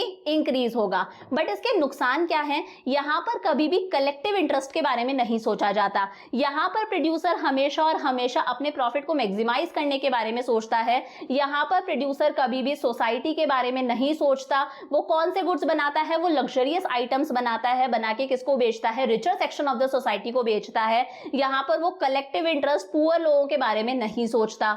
only those goods are produced which generate high profit. यहाँ पर सिर्फ वही गुड्स बनाए जाते हैं जिन्हें बनाकर प्रोड्यूसर को ज्यादा से ज्यादा प्रॉफिट हो। Production is directed to satisfied rich people. वो गुड्स बनाए जाते हैं जिन्हें बना के प्रोड्यूसर को ज्यादा से ज्यादा प्रॉफिट हो, और गुड्स बना के बेचे भी किसे जाते हैं, richer section of the society को। मतलब यहाँ पर सिर्फ किसके बारे में सोचा जाता है, richer section of the society के बारे में सोचा जाता है। Poor people suffer deprivation. यहाँ पर पुअर लोगों के बारे में सोचा नहीं जाता है, पुअर लोगों को सफर करना पड़ता है। तो यहाँ पर ग्रोथ तो हो रही है, हमारी कंट्री का जीडीपी तो इंक्रीज हो रहा है, बट इस ग्रोथ के अंदर सोशल जस्टिस नहीं है। This is growth without social justice. Country grow कर रही है, हमारा जीडीपी इंक्रीज हो रहा है, बट फिर भी इस ग्रोथ के अंदर सोशल जस्टिस नहीं है। देखो सोशल जस्टिस का मतलब होता है जब कंट्री ग्रो करे, बट कंट्री के सारे सेक्टर्स ग्रो करे, हमारा पुअर सेक्शन भी ग्रो करे, हमारा रिचर सेक्शन भी ग्रो करे। जब पूरी कंट्री ओवरऑल इंक्रीज हो, पूरी कंट्री ग्रो होना, उसे बोला जाता है social justice.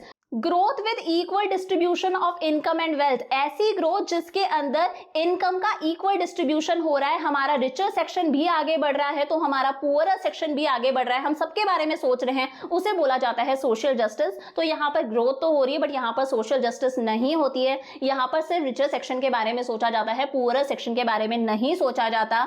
Majority of people are left behind without the chance to satisfy their quality of life. यहाँ पर बेचारे पुअर लोगों को, मेजॉरिटी ऑफ लोगों को चांस ही नहीं मिलता कि वो अपना क्वालिटी ऑफ लाइफ इंप्रूव कर सके, वो अपनी जिंदगी सुधार सके। तो समझ में आया क्या होता है कैपिटलिस्ट इकोनॉमी के अंदर। यहाँ पर बेसिकली देखो, अगर मैं बताऊं तो ये जो फर्स्ट प्रॉब्लम होती है, व्हाट टू प्रोड्यूस। यहाँ पर कौन से गुड्स बनाए जाते होंगे, यहाँ पर लग्जरी आइटम्स बनाए जाते होंगे। यहाँ पर कौन सी टेक्निक यूज करी जाती होगी, हाउ टू प्रोड्यूस। तो मैं बता देती हूँ, यहाँ पर mostly capital intensive technique use करी जाती होगी। मतलब चीजें जो है वो मशीन से बनाई जाती होंगी, क्योंकि जब हम चीजें मशीन से बनाते हैं ना, जो पर यूनिट की कॉस्ट होती है ना, पर यूनिट की कॉस्ट ऑफ प्रोडक्शन होती है, एक चीज बनाने की जो कॉस्ट ऑफ प्रोडक्शन है वो कम आती है। जब काम मशीन से होता है, जब हम कैपिटल इंटेंसिव टेक्निक यूज करते हैं, तो पर यूनिट को बनाने की जो कॉस्ट ऑफ प्रोडक्शन है वो अपने आप कम आती है। और जब चीज को बनाने की कॉस्ट कम आएगी तो अपने आप प्रोड्यूसर को प्रॉफिट ज्यादा होगा। तो यहाँ पर लेबर इंटेंसिव टेक्निक कम यूज करी जाती है।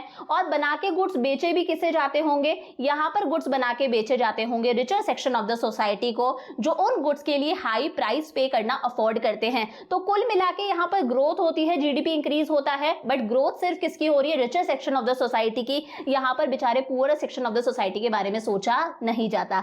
समझ में आ गया? इसका दूसरा नाम क्या था? मार्केट इकोनॉमी और फ्री इकोनॉमी, क्योंकि यहाँ पर सरकार इंटरफेयर नहीं करती। अच्छा, एक क्वेश्चन और आता है, पीछे मैंने आपको एक चीज बताई थी, free play of market forces of demand and supply का मतलब क्या होता है? मैंने बता दिया था, फिर भी समझा देती हूँ। देखो, एक ऐसी सिचुएशन जब गवर्नमेंट इंटरफेयर नहीं करती है डिमांड और सप्लाई के खेल में, हर चीज अपने आप डिसाइड करी जाती है डिमांड और सप्लाई के हिसाब से, जब सरकार इंटरफेयर नहीं करती है उसे बोला जाता है free play of market forces of demand and supply. Producers are free to allocate resources with the motive of profit maximisation. Producer खुद अपने रिसोर्सेज को एलोकेट करता है, वो खुद अपने रिसोर्सेज को स्पेंड करता है, वो ऐसी चीजें बनाता है जिन्हें बनाने पर उसे ज्यादा से ज्यादा प्रॉफिट हो, बना के रिचर सेक्शन को बेचता है, लग्जरियस आइटम्स बनाता है, क्योंकि यहाँ पर प्रोड्यूसर का मेन मकसद क्या है? Profit maximisation. आप देख लो प्राइवेट स्कूल्स, प्राइवेट हॉस्पिटल्स के एग्जांपल्स देख लो, अच्छी खासी फीस चार्ज करते हैं ना, क्योंकि उनका मेन मकसद क्या है? Profit maximisation. वो समाज सेवा करने के लिए नहीं बैठे हैं। They produce those goods which give them high profits. यहाँ पर लोग कौन से गुड्स बनाते हैं? जिन्हें बना के उन्हें ज्यादा से ज्यादा प्रॉफिट हो। मैक्सिमाइजेशन ऑफ प्रॉफिट क्या है? लोगों का मेन मोटिव है। यहां पर कभी भी सोशल इंटरेस्ट यानी कि कलेक्टिव इंटरेस्ट के बारे में नहीं सोचा जाता, यहां पर कभी भी सोशल वेलफेयर के बारे में नहीं सोचा जाता, क्योंकि इनका मेन मकसद है प्रॉफिट मैक्सिमाइज करना। तो ये हो गई हमारी कैपिटलिस्ट इकोनॉमी। दूसरी इकोनॉमी कौन सी थी? हम लोगों ने पीछे देखा था, दूसरी इकोनॉमी थी हमारी सोशलिस्ट इकोनॉमी, जहां पर सारे के सारे मेजर इकोनॉमिक डिसीजंस कौन लेती है? सरकार लेती है। सोशलिस्ट इकोनॉमी, इसका दूसरा नाम क्या है? इसे कंट्रोल्ड इकोनॉमी भी बोलते हैं। क्या बोलते हैं? कंट्रोल्ड इकोनॉमी, क्योंकि यहां पर सारे के सारे डिसीजंस कौन लेती है? गवर्नमेंट लेती है। चाइना हो गया, सोवियत यूनियन हो गया, यहां पर पहले कौन सी इकोनॉमी चलती थी? कंट्रोल्ड इकोनॉमी चलती थी, सोशलिस्ट इकोनॉमी चलती थी। सारे के सारे डिसीजंस कौन लेती थी? सरकार लेती थी। ये एक वो इकोनॉमी है जिसके अंदर जितने भी मेजर इकोनॉमिक डिसीजंस है, कौन कौन से major economic decisions? What to produce, कौन से गुड्स और सर्विसेज बनाने हैं, हाउ टू प्रोड्यूस गुड्स और सर्विसेज, कैसे बनाने हैं, for whom to produce goods और सर्विसेज, बना के किसको बेचना है, सारे के सारे डिसीजंस कौन लेती है? सरकार लेती है, या फिर कोई सेंट्रल अथॉरिटी लेती है। मतलब सरकार ने ये काम किसी को सौंप रखा है, तो या तो ये सारे डिसीजन सरकार लेगी या फिर कोई भी सेंट्रल अथॉरिटी लेगी। मेन मकसद यहाँ पर प्रॉफिट मैक्सिमाइज करना नहीं होता, मेन मकसद यहाँ पर होता है सोशल वेलफेयर, यानी कि लोगों की भलाई। यहाँ पर पुअर सेक्शन के बारे में सोचा जाएगा, कलेक्टिव इंटरेस्ट के बारे में सोचा जाएगा, सब लोगों के बारे में सोचा जाएगा। अब यहाँ पर जितने भी मीन्स ऑफ प्रोडक्शन होते हैं, जितने भी रिसोर्सेज हैं, चाहे वो पैसा हो, चाहे वो कंट्री के नेचुरल रिसोर्सेज हो, चाहे वो हमारे स्किल्ड एक्सपीरियंस्ड लोग हो, चाहे वो लैंड हो, जितने भी मीन्स ऑफ प्रोडक्शन है, यानी कि जिन भी चीजों की हेल्प से प्रोडक्शन हो रहा है, ये सारे के सारे मीन्स ऑफ प्रोडक्शन, सारे के सारे रिसोर्सेज जो होते हैं, ये रिसोर्सेज किसके होते हैं? पब्लिक के होते हैं, यानी कि ये सारे के सारे रिसोर्सेज गवर्नमेंट के होते हैं। इकोनॉमिक्स में जहां पर भी गवर्नमेंट लिखा हुआ आएगा ना बच्चों, गवर्नमेंट को स्टेट भी बोला जाता है। गवर्नमेंट भी बोल सकते हो आप, स्टेट भी बोल सकते हो आप, पब्लिक भी बोल सकते हो, कुछ भी बोल सकते हो। फीचर्स क्या हैं? जितने भी मीन्स ऑफ प्रोडक्शन है, जितने भी रिसोर्सेज है, सारे के सारे किसके होते हैं? सोसाइटी के होते हैं, यानी कि सरकार के हैं, कलेक्टिव होते हैं, सब लोगों के होते हैं, किसी एक इंडिविजुअल का इन पर हक नहीं होता। पब्लिक पार्क्स होते हैं, पब्लिक पार्क्स पूरी की पूरी सोसाइटी के होते हैं, किसी इंडिविजुअल का इन पर हक नहीं होता। फॉर एग्जाम्पल, मान लो कोई भी पब्लिक चीज है, कोई लेक वगैरह है, सरकार की कोई लेक वगैरह है, सरकार ने उस लेक को मेंटेन करके रख रखा है, सरकार का कोई मंदिर वगैरह है, ये सारी की सारी चीजें पूरी की पूरी सोसाइटी की होती है, किसी इंडिविजुअल की नहीं होती, जैसे कैपिटलिस्ट इकोनॉमी में होती थी। जितने भी मीन्स ऑफ प्रोडक्शन है, जितने भी रिसोर्सेज हैं, वो सारे के सारे किसके होते हैं? पब्लिक के होते हैं, यानी कि स्टेट के होते हैं, यानी कि गवर्नमेंट के होते हैं। यहां पर सरकार का मेन मोटिव क्या है? सोशल वेलफेयर, यानी कि कलेक्टिव इंटरेस्ट के बारे में सोचा जाता है, सोसाइटी के भले के बारे में सोचा जाता है।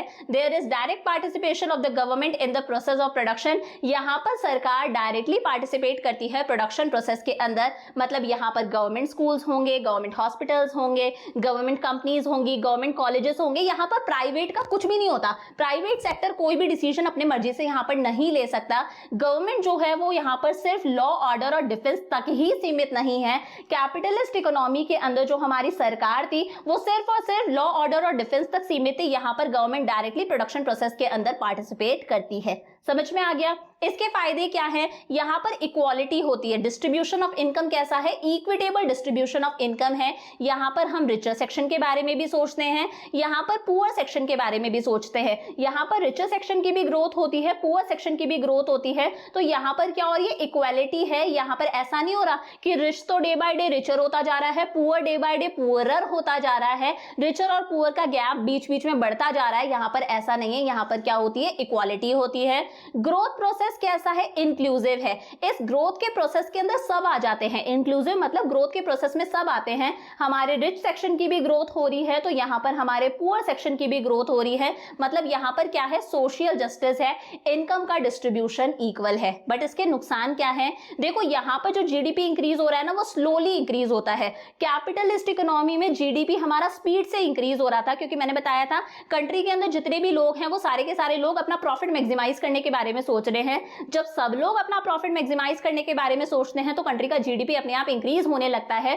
बट यहाँ पर मेन मकसद प्रॉफिट मैक्सिमाइज करना है ही नहीं ना, यहाँ पर मेन मकसद प्रॉफिट मैक्सिमाइज करना नहीं है। यहाँ पर मेन मकसद है सोशल वेलफेयर की, सोसाइटी का भला होना चाहिए। तो यहाँ पर जो जीडीपी इंक्रीज होता है वो स्लोली होता है, क्योंकि इसका मेन मकसद है सोशल जस्टिस, सोसाइटी का भला। यहाँ पर प्रॉफिट मैक्सिमाइजेशन के बारे में नहीं सोचा जाता। अब क्योंकि यहाँ पर जीडीपी बहुत ही स्लोली इंक्रीज होता है, यही रीजन है कि चाइना हो गया, सोवियत यूनियन हो गया, पहले यहाँ पर कौन सी इकोनॉमी हुआ करती थी, कंट्रोल्ड इकोनॉमी हुआ करती थी, यानी कि यही इकोनॉमी हुआ करती थी, सोशलिस्ट इकोनॉमी।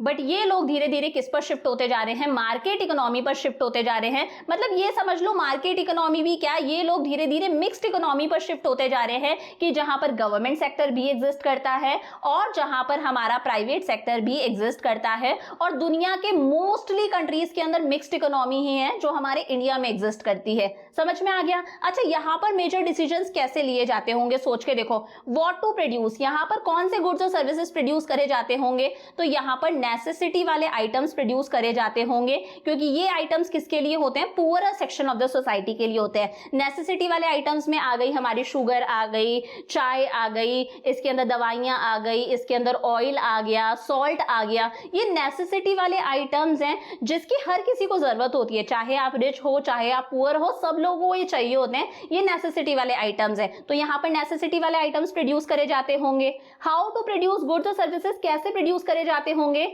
यहाँ पर यूज करी जाती होगी labour intensive technique. Labour intensive technique में ज्यादा से ज्यादा इंप्लॉइज का यूज होता है, लेबर का यूज होता है। और जब लेबर इंटेंसिव टेक्निक यूज करी जाती है तब ज्यादा से ज्यादा लोगों को क्या मिलता है, एम्प्लॉयमेंट मिलता है, रोजगार मिलता है। तो यहाँ पर सरकार कौन सी टेक्निक यूज करती होगी, लेबर इंटेंसिव टेक्निक। और गुड्स बना के बेचे भी किसे जाते होंगे, होम टू प्रोड्यूस। तो यहाँ पर गुड्स बना के बेचे जाते होंगे poorer section of the society को, जो लोग उन गुड्स के लिए ज्यादा प्राइस पे करना अफोर्ड नहीं कर सकते। आपने देखी होंगी बहुत सारी राशन शॉप्स होती हैं जहां पर राशन कार्ड दिखा के चीनी हो गई, हमारे गेहूं हो गए, राइस हो गए, ये सारी चीजें खरीदी जाती है। और वहां पर ये जितनी भी चीजें होती है ना, बहुत सस्ती मिलती हैं, 5 रुपए किलो, है ना, 5 रुपए किलो मिल रही है चीजें। यहाँ पर चीजें मिलती हैं 3 रुपए किलो। तो सरकार यहाँ पर चीजें बना के किसको डिस्ट्रीब्यूट करती है, poorer section of the society को, ताकि इनका भला हो सके, क्योंकि इसका मेन मकसद क्या है, सोशल वेलफेयर, सोशल जस्टिस। यहाँ पर मेन मकसद profit maximisation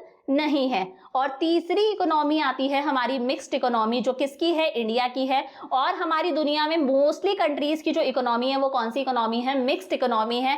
it is a mixture of private as well as public. हमारे देश के अंदर प्राइवेट सेक्टर भी एग्जिस्ट करता है, पब्लिक सेक्टर भी एग्जिस्ट करता है। प्राइवेट स्कूल्स भी हैं तो गवर्नमेंट स्कूल्स भी हैं, प्राइवेट हॉस्पिटल्स हैं, गवर्नमेंट हॉस्पिटल्स हैं, प्राइवेट कंपनीज हैं, गवर्नमेंट कंपनीज हैं। सो दिस इज मिक्स्ड इकोनॉमी। यहाँ पर प्राइवेट सेक्टर भी एग्जिस्ट करता है और पब्लिक सेक्टर भी एग्जिस्ट करता है। जितने भी मीन्स ऑफ प्रोडक्शन है, जितने भी रिसोर्सेज हैं, वो प्राइवेट सेक्टर के भी होते हैं, वो सरकार के भी होते हैं। प्राइवेट स्कूल के अंदर सारी की सारी चीजें प्राइवेट सेक्टर की हैं, गवर्नमेंट स्कूल के अंदर जितनी भी चीजें हैं, जितने भी असेट्स हैं, वो सारी की सारी चीजें किसकी हैं, सरकार की हैं। Production decisions are governed by the motive of profit maximisation. जो हमारा प्राइवेट सेक्टर है वो सारे के सारे काम किस मकसद से करता है, प्रॉफिट मैक्सिमाइजेशन के मकसद से करता है, जैसा कि होता है कैपिटलिस्ट इकोनॉमी के अंदर। और साथ साथ में यहाँ पर गवर्नमेंट भी मेक श्योर करके रखती है कि कंट्री के अंदर सोशल जस्टिस भी हो, गवर्नमेंट भी स्कूल्स, कॉलेजेस, हॉस्पिटल्स वगैरह खोलती है, कुछ ना कुछ काम करती है। तो यहाँ पर दोनों चीजें हो गई, यहाँ पर प्रॉफिट मैक्सिमाइजेशन भी होता है और साथ ही साथ में यहाँ पर सोशल वेलफेयर भी होता है, क्योंकि यहाँ पर दोनों सेक्टर्स एग्जिस्ट करते हैं। मतलब इसके अंदर कैपिटलिस्ट इकोनॉमी के फायदे भी आ गए, इसके अंदर सोशलिस्ट इकोनॉमी के फायदे भी आ गए। दिस इज अ मिक्सचर, ये दोनों का क्या है, मिक्सचर है। जैसा इंडिया में होता है, जितने भी मीन्स ऑफ प्रोडक्शन है, जितने भी रिसोर्सेज हैं, वो प्राइवेट एंटरप्रेन्योर्स के भी होते हैं, उनका काम है, उनके हिस्से के उनके हो गए, बाकी सरकार वाले सरकार के होते हैं। Private schools, private colleges, private hospitals, private companies के अंदर जितने भी रिसोर्सेज है, जितने भी मीन्स ऑफ प्रोडक्शन है, उनका जो भी लैंड है, लेबर है, ये सब किसकी होती है, प्राइवेट एंटरप्रेन्योर्स की होती है। वहीं गवर्नमेंट के ऑर्गेनाइजेशन के अंदर सारे के सारे रिसोर्सेज किसके होते हैं, सरकार के होते हैं। Private sector takes decisions with the motive of profit maximisation. यहाँ पर जो प्राइवेट सेक्टर है वो जितने भी डिसीजंस लेगा उसके पीछे मेन मकसद क्या होगा कि हमें तो हमारा प्रॉफिट मैक्सिमम रखना है। आप कोई भी एग्जांपल ले लो, आप फोर्टिस का एग्जांपल ले लो, फोर्टिस का मेन मकसद क्या होता है, प्रॉफिट मैक्सिमाइजेशन। फोर्टिस हॉस्पिटल है, उसका मेन मकसद है प्रॉफिट मैक्सिमाइजेशन। वहीं मैं अगर एक गवर्नमेंट हॉस्पिटल की बात करूं, मैं एसएमएस की बात करूं, तो उसका मेन मकसद क्या है, सोशल वेलफेयर। वहां पर कभी भी प्रॉफिट मैक्सिमाइजेशन के बारे में नहीं सोचा जाएगा। तो यहां पर पब्लिक सेक्टर काम करता है सोशल वेलफेयर के लिए। Both private sector and public sector are engaged in the process of production. Production process के अंदर प्राइवेट सेक्टर भी पार्टिसिपेट करता है, गवर्नमेंट सेक्टर भी पार्टिसिपेट करता है, दोनों के दोनों प्रोडक्शन करते हैं। हर चीज हमारी कंट्री में दोनों सेक्टर्स की है। समझ में आया? इसके फायदे क्या हैं? इसके अंदर कैपिटलिस्ट इकोनॉमी और सोशलिस्ट इकोनॉमी दोनों के मेरिट्स आ जाते हैं। मेरिट्स मतलब इसके अंदर दोनों के फायदे आ जाते हैं। कैपिटलिस्ट इकोनॉमी के अंदर क्या होता है, जीडीपी ग्रोथ होती है। क्या होता है, हमारे कंट्री का जीडीपी इंक्रीज होता है, क्योंकि मेन मकसद क्या है, प्रॉफिट मैक्सिमाइजेशन।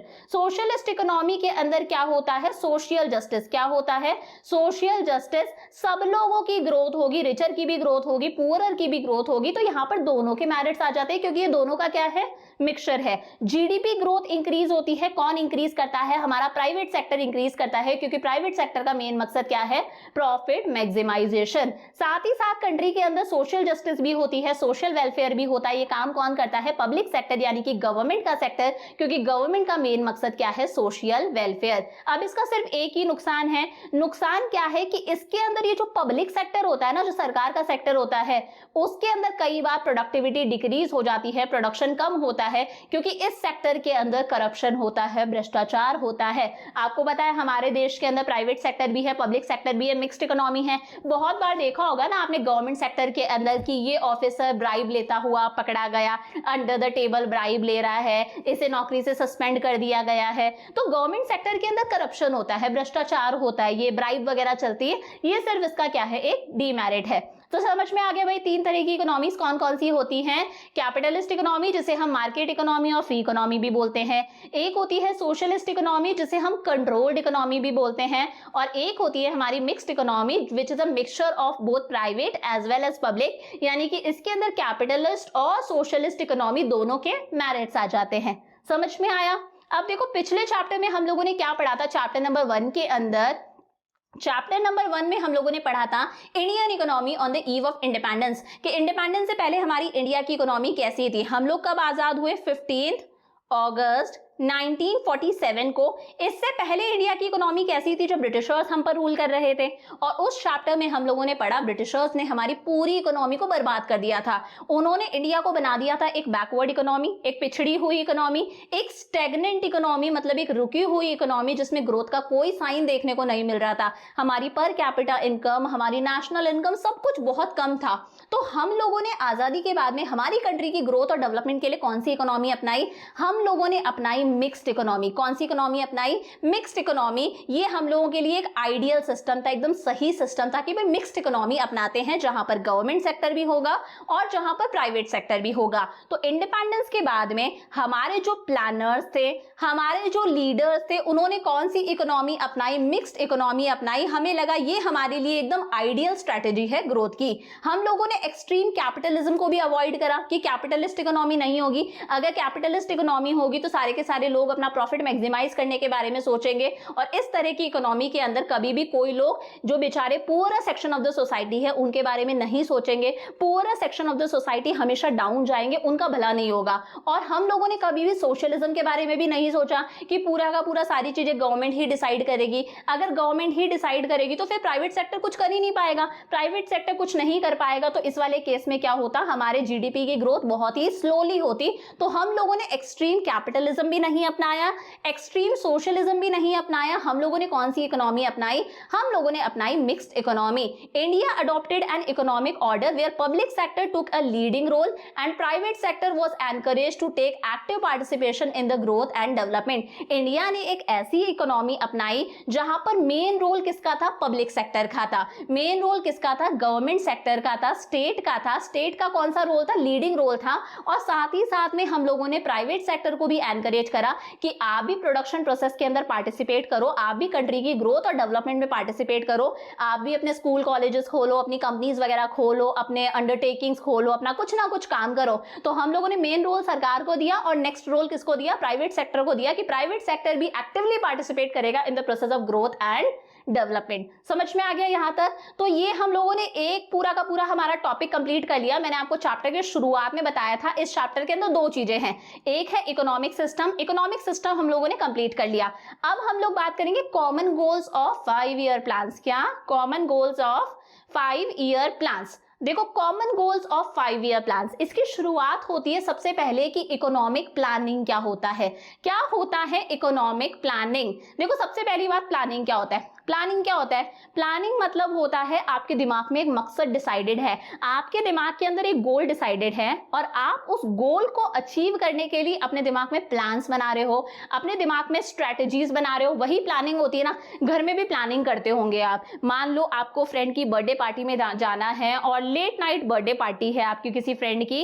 अब इस गोल को अचीव करने के लिए, गोल क्या है कि आपको फ्रेंड की बर्थडे पार्टी में जाना है, इस गोल को अचीव करने के लिए आपके दिमाग में अलग अलग प्लान्स बनते हैं, अलग अलग स्ट्रैटेजीज बनती हैं कि क्या करना है। यार मम्मी को कैसे पटाना है, एक काम करती हूँ 3-4 दिन तक कंटिन्यू पढ़ाई करती हूँ, अपने आप मम्मी भेज देगी। ऐसा कोई दिमाग में प्लान आ सकता है। दिमाग में प्लान आ सकता है आज तो मम्मी के साथ में खाना बनवाऊंगी, या फिर दिमाग में प्लान आ सकता है कि मम्मी के सारे बर्तन धो दूंगी, क्या पता मम्मी मान जाए। तो वही है, आपके दिमाग में एक गोल डिसाइडेड है और उस गोल को अचीव करने के लिए आप अलग अलग प्लान्स बनाते हो, आप अलग अलग स्ट्रैटेजीज बनाते हो ताकि आप उस गोल को अचीव कर सको। यही प्लानिंग होती है ना। फॉर एग्जाम्पल मान लो स्कूल के अंदर एग्जाम होता है, स्कूल में टेस्ट होता है, आपके बोर्ड्स भी आएंगे, तो वहां पर आपका गोल क्या है कि आपको बोर्ड्स में 95% लेकर आनी है। बट उस गोल को अचीव करने के लिए आप अलग अलग प्लान्स बनाते हो, आप अलग अलग स्ट्रैटेजीज देखते हो। बहुत सारे चैनल्स पर अलग अलग स्ट्रैटेजीज वगैरह होती है कि 1 महीने में कैसे कोर्स कंप्लीट करें, 10 दिन में कैसे कोर्स कंप्लीट करें, आप अपना टाइम टेबल सेट करते हो। तो वही दिमाग में गोल डिसाइडेड है, उस गोल को अचीव करने के लिए आप अलग अलग प्लान्स और स्ट्रैटेजीज बनाते हो, दैट इज प्लानिंग। बट जब हम देश के लिए प्लानिंग करते हैं, जब हम पूरी की पूरी इकोनॉमी के लिए प्लानिंग करते हैं, मैंने पहले भी बताया था मैं कंट्री को यहां पर इकोनॉमी बोलूंगी, जब हम इकोनॉमी के लिए प्लानिंग करते हैं उसे बोला जाता है इकोनॉमिक प्लानिंग। तो भाई हम आजाद हुए ब्रिटिशर्स से 15 अगस्त 1947 को। देखा क्या कि हमारे देश को बना गए एक बैकवर्ड इकोनॉमी और एक स्टैग्नेंट इकोनॉमी, रुकी हुई इकोनॉमी। तो यार इस कंट्री को इन क्राइसिस से, इन प्रॉब्लम से बाहर कैसे निकाले, हमारी कंट्री की ग्रोथ और डेवलपमेंट के लिए हम क्या करें। तो उस टाइम पर हम लोगों ने सहारा लिया किसका, प्लानिंग का, कि हम लोग प्लानिंग करेंगे, हम लोग टारगेट सेट करेंगे कि हमें ये टारगेट अचीव करना है। जैसे हम लोगों ने टारगेट सेट कर लिया कि भाई कैसे भी करके इतने टाइम के अंदर अंदर हमें हमारे एग्रीकल्चर सेक्टर की कंडीशन को इंप्रूव करना है, तो ये हमारा टारगेट हो गया। इस टारगेट को अचीव करने के लिए हम प्लान्स बनाते, अलग अलग स्ट्रैटेजीज बनाते, ये प्लानिंग थी। फिर मान लो एग्रीकल्चर सेक्टर अच्छा हो गया, उसके बाद में हम लोगों ने और टारगेट सेट करा कि अब हमें हमारे इंडस्ट्रियल सेक्टर को अच्छा करना है, तो उसके लिए स्ट्रैटेजीज बनाएंगे, उसके लिए प्लान्स वगैरह बनाएंगे। फिर हम लोगों ने सोचा यार अब कंट्री से पॉवर्टी दूर करेंगे, गरीबी दूर करेंगे, तो उस टारगेट को अचीव करने के लिए प्लान्स बनाएंगे, स्ट्रैटेजीज बनाएंगे। ये क्या होती है, इकोनॉमिक प्लानिंग होती है। It refers to a system, ये एक ऐसा सिस्टम है जिसके अंदर हमारी जो भी सेंट्रल अथॉरिटी है, हमारी सरकार, या फिर सेंट्रल अथॉरिटी का मतलब होता है सरकार ने ये काम जिसे सौंपा था।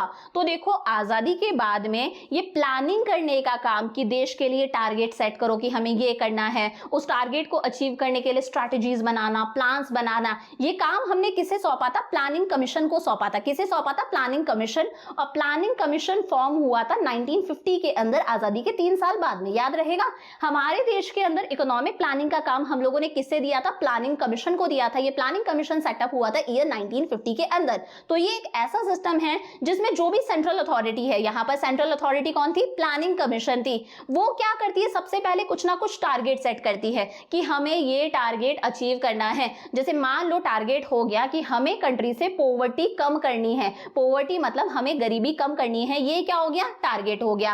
And specifies a set of programmes and policies to achieve those targets within specified period of time.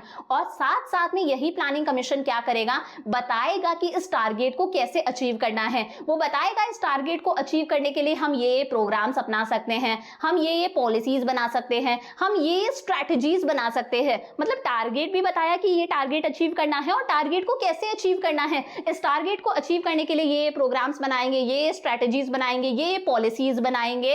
और साथ में ये भी बताया जाता है कि इस टारगेट को हमें कितने टाइम के अंदर अचीव करना है। आप लोग भी अपना टारगेट सेट करते हो तो उसके साथ में एक डेडलाइन होती है ना, कि इतने टाइम तक हमें ये टारगेट अचीव करना है। ऐसा थोड़ी ना है कि 12th क्लास को 4 साल में कंप्लीट करोगे, 1 साल में ही कंप्लीट होगी ना, तो वहां पर एक टाइम लिमिट भी है।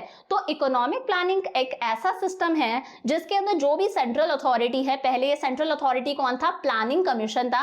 वो कुछ टारगेट सेट करती है, साथ ही साथ बताती भी है कि इस टारगेट को कैसे अचीव करना है, ये प्रोग्राम्स, ये स्ट्रैटेजीज, ये पॉलिसीज यूज करनी है। और साथ साथ में ये भी बताया जाता है कि इस पर्टिकुलर टारगेट को इतने टाइम पीरियड के अंदर ही अचीव करना है।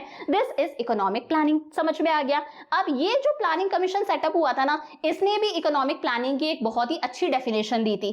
क्या डेफिनेशन दी? Economic planning means utilisation of country's resources in different development activities in accordance with national priorities. इसका मतलब क्या है?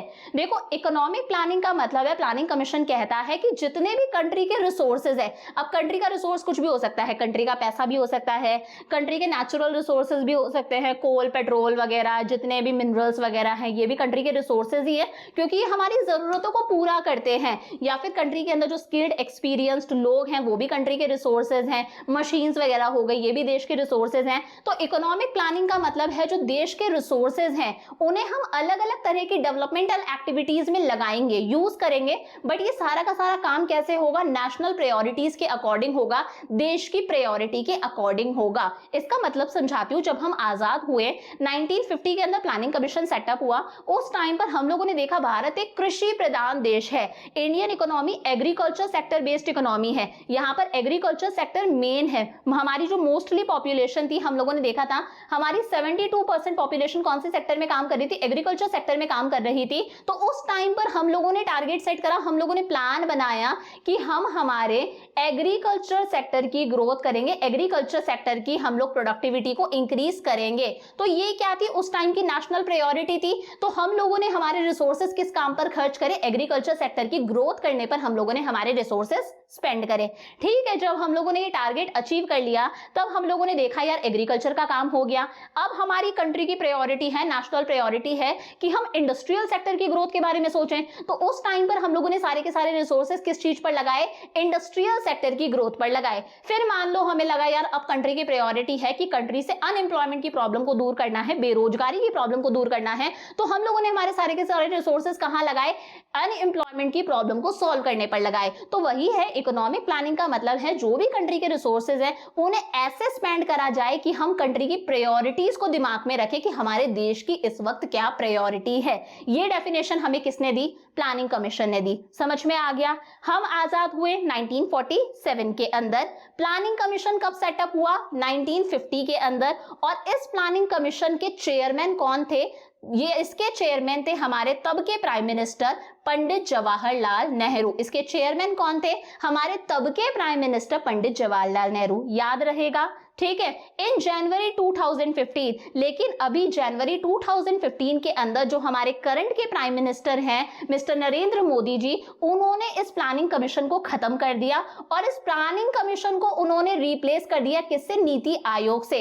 अब प्लानिंग कमीशन खत्म हो गया, प्लानिंग कमीशन की जगह पर क्या आ गया? नीति आयोग आ गया। काम वही है। प्लानिंग कमीशन का भी काम क्या था? टारगेट सेट करना, गोल सेट करना, उन गोल्स को कैसे अचीव करना है उसके लिए प्रोग्राम्स, पॉलिसीज और स्ट्रेटेजीज बनाना, बनाना। सेम वही काम किसका है, नीति आयोग का है, बस रिप्लेस हो गया। पहले प्लानिंग कमीशन था, अब उसकी जगह पर क्या आ गया, नीति आयोग आ गया। ये सारी चीजें एमसीक्यूज के पॉइंट ऑफ व्यू से बहुत इंपॉर्टेंट है, तो आप लोगों को पता होनी चाहिए।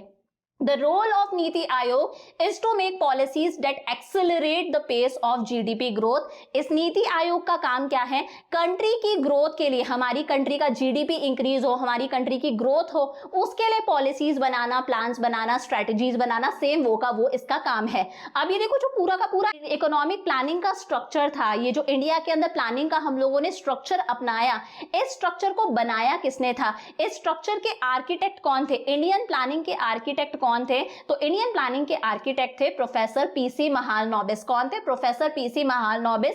कुछ बुक्स के अंदर दे रखा है कि प्रोफेसर पीसी महालनोबिस ही इस प्लानिंग कमीशन के चेयरमैन थे, बट आपकी एनसीईआरटी में गिवन है कि चेयरमैन कौन थे, हमारे तब के prime minister Pandit Jawaharlal Nehru. PC Mahalanobis कौन माने जाते हैं, इंडियन प्लानिंग के आर्किटेक्ट माने जाते हैं, कि इन्होंने इंडियन प्लानिंग, ये जो पूरा का पूरा स्ट्रक्चर था, ये इन्होंने क्रिएट करा था। किसने, प्रोफेसर पीसी महालनोबिस। समझ में आ गया पूरा का पूरा इकोनॉमिक प्लानिंग। अब ध्यान से देखना हुआ क्या, प्लानिंग कमीशन कब सेटअप हुआ, 1950 के अंदर। अब हम लोगों ने क्या सोचा कि हम हर 5-5 साल के लिए प्लान्स बनाएंगे, 5 साल के लिए प्लान बनाएंगे, 5 साल के अंदर हम लोग उस प्लान को अचीव करेंगे। फिर वो प्लान हो गया, उसके बाद में नेक्स्ट 5 ईयर के लिए प्लान बनाएंगे, फिर उस प्लान को अचीव करेंगे। जैसे 1950 में हमारा प्लानिंग कमीशन सेटअप हो गया, तो हम लोगों ने देखा यार हमें हमारे एग्रीकल्चर सेक्टर की कंडीशन को इंप्रूव करना है, हमारा एग्रीकल्चर सेक्टर बहुत पीछे जा रहा है। तो हम लोगों ने हमारा पहला प्लान बनाया 1951 के अंदर, नेक्स्ट ईयर। और ये जो प्लान्स बनते हैं ना, ये अकाउंट्स के हिसाब से चलते हैं। जैसे इसका ड्यूरेशन होगा, ये बनेगा 1 अप्रैल को, 1 अप्रैल 1951 के अंदर हमारा फर्स्ट 5 ईयर प्लान आया। 5 साल के लिए बनाया जाता था कोई भी प्लान, 5 साल ड्यूरेशन था। 1 अप्रैल 1951 से लेके, अब हिसाब लगा लो, 1951 से शुरू हुआ है, 1 अप्रैल से खत्म कब होगा, 1 साल कब कंप्लीट होगा, 31 मार्च 1952। समझ में आ रहा है ना, यहाँ पर जनवरी टू दिसंबर नहीं चलता, यहाँ पर अप्रैल से मार्च चलता है, जैसे आपके स्कूल्स चलते हैं, अकाउंटिंग ईयर होता है। तो 1 अप्रैल 1951 से लेके 31 मार्च 1952, फिर 52 से 53, 53 से 54, 54 से 55 और 55 से 56। तो हमारा फर्स्ट 5 ईयर प्लान का ड्यूरेशन क्या था, 1951 से लेके 1956। ये जो 5 साल का प्लान था, हमारा जो फर्स्ट 5 ईयर प्लान था, इसका मेन मकसद था एग्रीकल्चरल प्रोडक्शन को इंक्रीज करना। समझ में आ गया। तो ये प्लान खत्म हुआ, तो 1956 में हमारा नेक्स्ट प्लान बन गया। अब इसका ड्यूरेशन क्या होगा, 56 से 57, 57 से 58, 58 से 59, 59 से हमारा 60 और 60 से 61। तो इसका ड्यूरेशन हो गया 1956 से लेके 1961। इसका मेन मकसद था इंडस्ट्रियल सेक्टर के प्रोडक्शन को इंक्रीज करना। तो इंडिया ने जो मॉडल अपनाया था वो क्या था, 5 ईयर प्लान्स का मॉडल था कि हम हर 5-5 साल के लिए प्लान्स बनाएंगे। हमारा फर्स्ट 5 ईयर प्लान कब आया था, 1951 के अंदर आया था। ड्यूरेशन क्या था, 1951 से लेके 1956। इसका मेन मकसद था एग्रीकल्चरल प्रोडक्शन को इंक्रीज करना। सेकंड 5 ईयर प्लान आया 1956 से लेके 1961 तक चला, जिसका मेन मकसद था इंडस्ट्रियल प्रोडक्शन को इंक्रीज करना। बट 5 ईयर प्लान्स आपके कोर्स के अंदर नहीं है। 5 ईयर प्लान से आपके एग्जाम में कोई क्वेश्चन नहीं पूछा जाएगा। यहाँ पर मैंने जितना सा आपको बताया ना, आपको सिर्फ इतना ही प्रिपेयर करना, इससे ज्यादा प्रिपेयर नहीं करना। बट अगर कोई बच्चा थोड़ा सा ज्यादा पढ़ने का इच्छुक है तो ये मैं आपको कुछ स्लाइड्स दे देती हूँ, आप इनका स्क्रीनशॉट ले सकते हो। ये हमारे सारे के सारे 5 ईयर प्लान्स की एक प्रॉपर लिस्ट है। ये सारे के सारे क्या है, 5 ईयर प्लान्स है। जैसे फर्स्ट 5 ईयर प्लान हमारा 1951 में आया था, 56 तक चला, ये इसका मेन मकसद था। फिर सेकंड 5 ईयर प्लान 1956 से 61, इसका मेन मकसद था इंडस्ट्रियल प्रोडक्शन को इंक्रीज करना। तो इस तरह से हमारी कंट्री ने टोटल 12 5 ईयर प्लान्स बनाए, 12 5 ईयर प्लान्स बनाए। आज हमारी कंट्री 5 ईयर प्लान्स नहीं बनाती। जो हमारा लास्ट 5 ईयर प्लान आया था वो 2012 के अंदर आया था। कब आया था, 2012 में। 5 साल तक चला, मतलब 2012 से लेके 2017 तक उसका क्या था, ड्यूरेशन था। और उसका मेन मकसद क्या था कि हमारी ग्रोथ कैसी होनी चाहिए, फास्टर ग्रोथ होनी चाहिए। हमारी कंट्री का जीडीपी जल्दी इंक्रीज हो।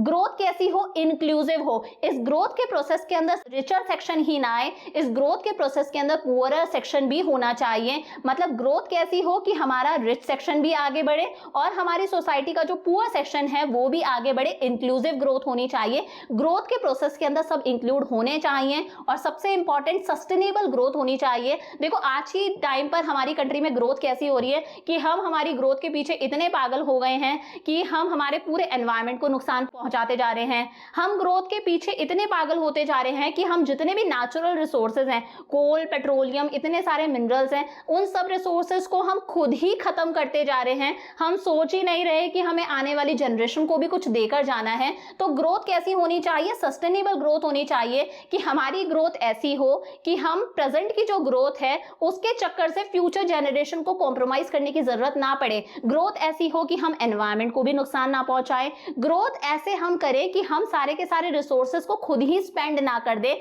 हम रिसोर्सेज को बचाएं, क्योंकि हमें ये रिसोर्सेज आने वाली जनरेशन को भी देकर जाने हैं। हमें ये अज्यूम करना चाहिए कि हमने जितने भी नेचुरल रिसोर्सेज है, इतना सुंदर एनवायरनमेंट है, हम लोगों ने ये सारी चीजें हमारी फ्यूचर जनरेशन से बोरो कर रखी हैं और यार हमें ये चीजें उन्हें रिटर्न करके देकर जानी है। तो सस्टेनेबल ग्रोथ होनी चाहिए। ये हमारे 12th 5 ईयर प्लान, जो हमारा आखिरी 5 ईयर प्लान था, उसका मेन ऑब्जेक्टिव था। तो आप चाहो तो इनका स्क्रीनशॉट ले सकते हो, ये आपके कोर्स के अंदर नहीं है, अगर किसी को एक्स्ट्रा पढ़ना है तो वो पढ़ सकता है। ठीक है, तो 5 ईयर प्लान से सिर्फ उतना ही आएगा जितना मैं आपको बता रही हूं कि फर्स्ट 5 ईयर प्लान आया 1951 में, जिसका मेन मकसद था एग्रीकल्चरल प्रोडक्शन को इंक्रीज करना। हमारा लास्ट 5 ईयर प्लान आया था, जो था हमारा 12th 5 ईयर प्लान, आया भी कब? 2012 के अंदर। 12th 5 ईयर प्लान था, आया भी कब? 2012 के अंदर। इसका ड्यूरेशन था 2012 से लेके 2017। मकसद क्या था? ग्रोथ फास्टर हो, इंक्लूसिव हो, ग्रोथ के प्रोसेस के अंदर सब इंक्लूड होने चाहिए, रिच लोग भी, पुअर लोग भी, एग्रीकल्चर सेक्टर भी, इंडस्ट्रियल सेक्टर भी,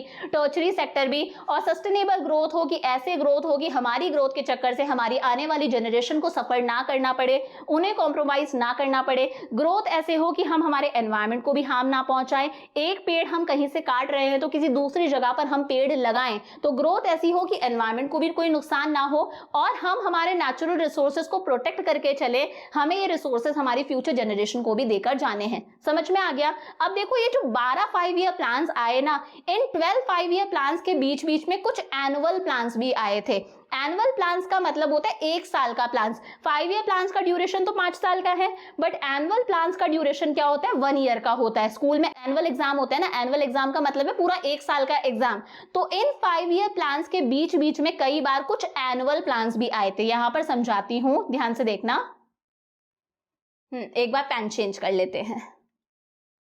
ध्यान से देखना, यहां पर हम लोगों ने देखा 61 से 66। अब देखो ये फर्स्ट 5 ईयर प्लान आया था 51 से 56, फिर 56 से 61, 61 से 66। तो आप देखो जो नेक्स्ट 5 ईयर प्लान था हमारा वो 66 से शुरू होना चाहिए था ना, बट हमारा 4th 5 ईयर प्लान 69 से स्टार्ट हो रहा है। मतलब बीच में 3 साल का गैप आ गया। ये 3 साल का गैप आया हमारा। ये जो 3rd 5 ईयर प्लान था ये 1966 में एंड हो गया। तो इसके बीच में गैप कैसे आया? 1966 से लेके 67, उसके बाद में 1967 से लेके 68, और उसके बाद में 1968 से लेके 69, उसके बाद में 69 से 74 हमारा नेक्स्ट 5 ईयर प्लान आया।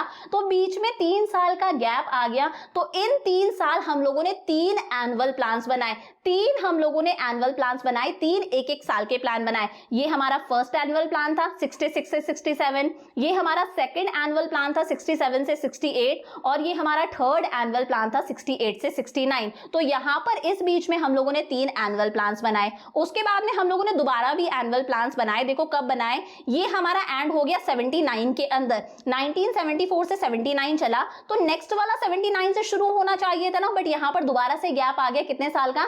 1979 से लेके 1980, 1 साल का गैप आ गया। नेक्स्ट प्लान हमारा जो 6th 5 ईयर प्लान था वो 1980 के अंदर आया। तो यहाँ पर हम लोगों ने 1 साल का गैप लिया। तो यहाँ पर दोबारा से हम लोगों ने क्या बनाया?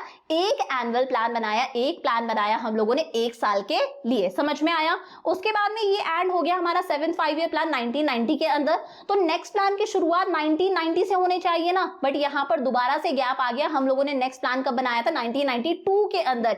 तो यहाँ पर गैप आया हमारे पास में 1990 से 19 91 और उसके बाद में 1991 से 1992, फिर 1992 के अंदर हम लोगों ने बनाया हमारा 8 प्लान। तो यहां पर दोबारा से 2 साल का गैप आ गया, तो हम लोगों ने यहां पर क्या बनाए और 2 एनुअल प्लान्स बनाए। तो कहने का मतलब ये है कि जो इतने सारे 5 ईयर प्लान्स बनाए हम लोगों ने 12 5 ईयर प्लान्स बनाए, इसके बीच बीच में कई बार हम लोगों ने कुछ एनुअल प्लान्स भी बनाए थे। वही लिखा है हम लोगों ने कि 66 से 69 तक हम लोगों ने 3 एनुअल प्लान्स बनाए, 79 से 80 हम लोगों ने 1 एनुअल प्लान बनाया और 90 से 92 हम लोगों ने 2 एनुअल प्लान्स बनाए। समझ में आ गया 5 ईयर प्लान्स? इतना ही 5 ईयर प्लान से आपके बारे में पूछा जाएगा, इससे ज्यादा आपके कोर्स में नहीं है। इतना भी देखा जाए तो नहीं पूछा जाए, बट ये बेसिक है और ये सारी चीजें आपके एनसीईआरटी में गिवन है, इसलिए आपको पता होना चाहिए। अब देखो हम लोगों ने क्या देखा कि इकोनॉमिक प्लानिंग क्या होती है, पूरा का पूरा हम लोगों ने एमसीक्यूज से रिलेटेड चीजें देख ली, यहां से सिर्फ एमसीक्यूज पूछे जाएंगे।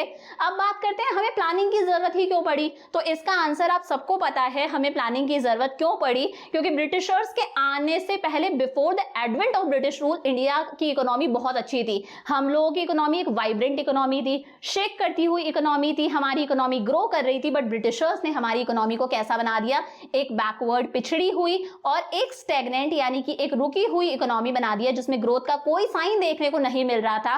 तो इस बैकवर्ड इकोनॉमी को ट्रैक पर लाने के लिए, पटरी पर लाने के लिए हमें कुछ तो करना पड़ता, इसके लिए हम लोगों ने प्लानिंग का सहारा लिया। It was backward as the level of output and productivity were very low.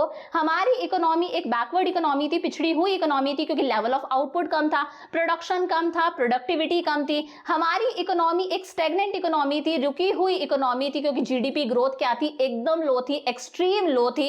It needed a big push of investment. ऐसे में हमारे देश को एक बिग पुश की जरूरत थी, एक अच्छे खासे इन्वेस्टमेंट की जरूरत थी, एक बिग पुश की जरूरत थी, गवर्नमेंट के सपोर्ट की जरूरत थी कि गवर्नमेंट एक बार हमारी इकोनॉमी को थोड़ा सा धक्का लगा दे तो हमारा देश निकल जाए, थोड़ा सा पटरी पर आ जाए, ट्रैक पर आ जाए। इसलिए हम लोगों ने इकोनॉमिक प्लानिंग का सहारा लिया और ये प्लानिंग कमीशन सेटअप हुआ 1950 के अंदर और उसके बाद में इस प्लानिंग कमीशन को रिप्लेस कर दिया गया नीति आयोग से इन 2015।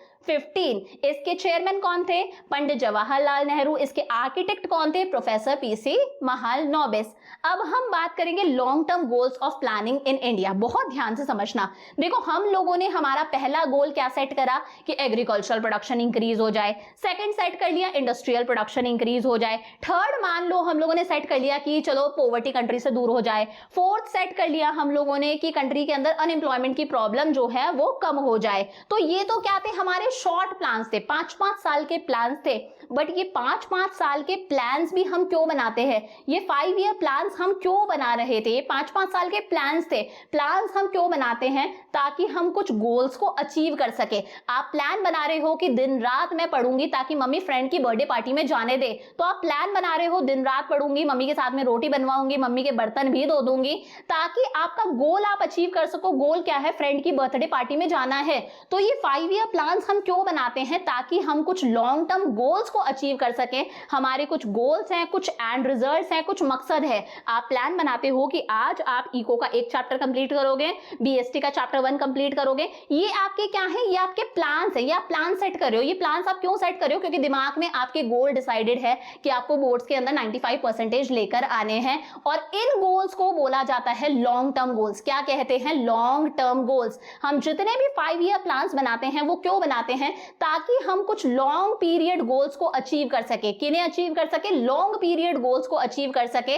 इन्हीं long term goals, long period goals को बोला जाता है common goals of 5 year plans. क्या कहते हैं, common goals of 5 year plans. हम जितने भी 5 ईयर प्लान्स बनाते हैं वो सारे इसलिए बनाते हैं ताकि हम इन कॉमन गोल्स को अचीव कर सकें और इन्हीं को बोला जाता है ऑब्जेक्टिव्स ऑफ प्लानिंग। तो आपको सारे नाम याद रखने हैं कि हम लोग 5 ईयर प्लान्स क्यों बनाते हैं, ताकि हम लॉन्ग पीरियड गोल्स को अचीव कर सकें। इन्हें common goals of 5 year plans या फिर ऑब्जेक्टिव्स ऑफ प्लानिंग भी बोला जाता है। और ये लॉन्ग पीरियड गोल्स होते हैं, इन्हें अचीव करने में कम से कम आप ये समझ लो, इन गोल्स को अचीव करने में हमें कई बार 20 साल लग जाते हैं, अराउंड 20 ईयर्स भी लग जाते हैं इन गोल्स को अचीव करने में। अब हमारे पास में 4 लॉन्ग पीरियड गोल्स है, 4 कॉमन गोल्स हैं हमारे पास में। एक है हमारी कंट्री का जीडीपी ग्रोथ हो जाए, जीडीपी इंक्रीज होने लग जाए।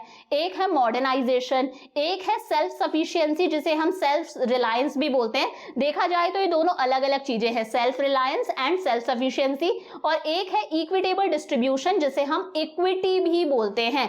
तो हमारे पास में 4 लॉन्ग टर्म गोल्स है। कौन कौन से?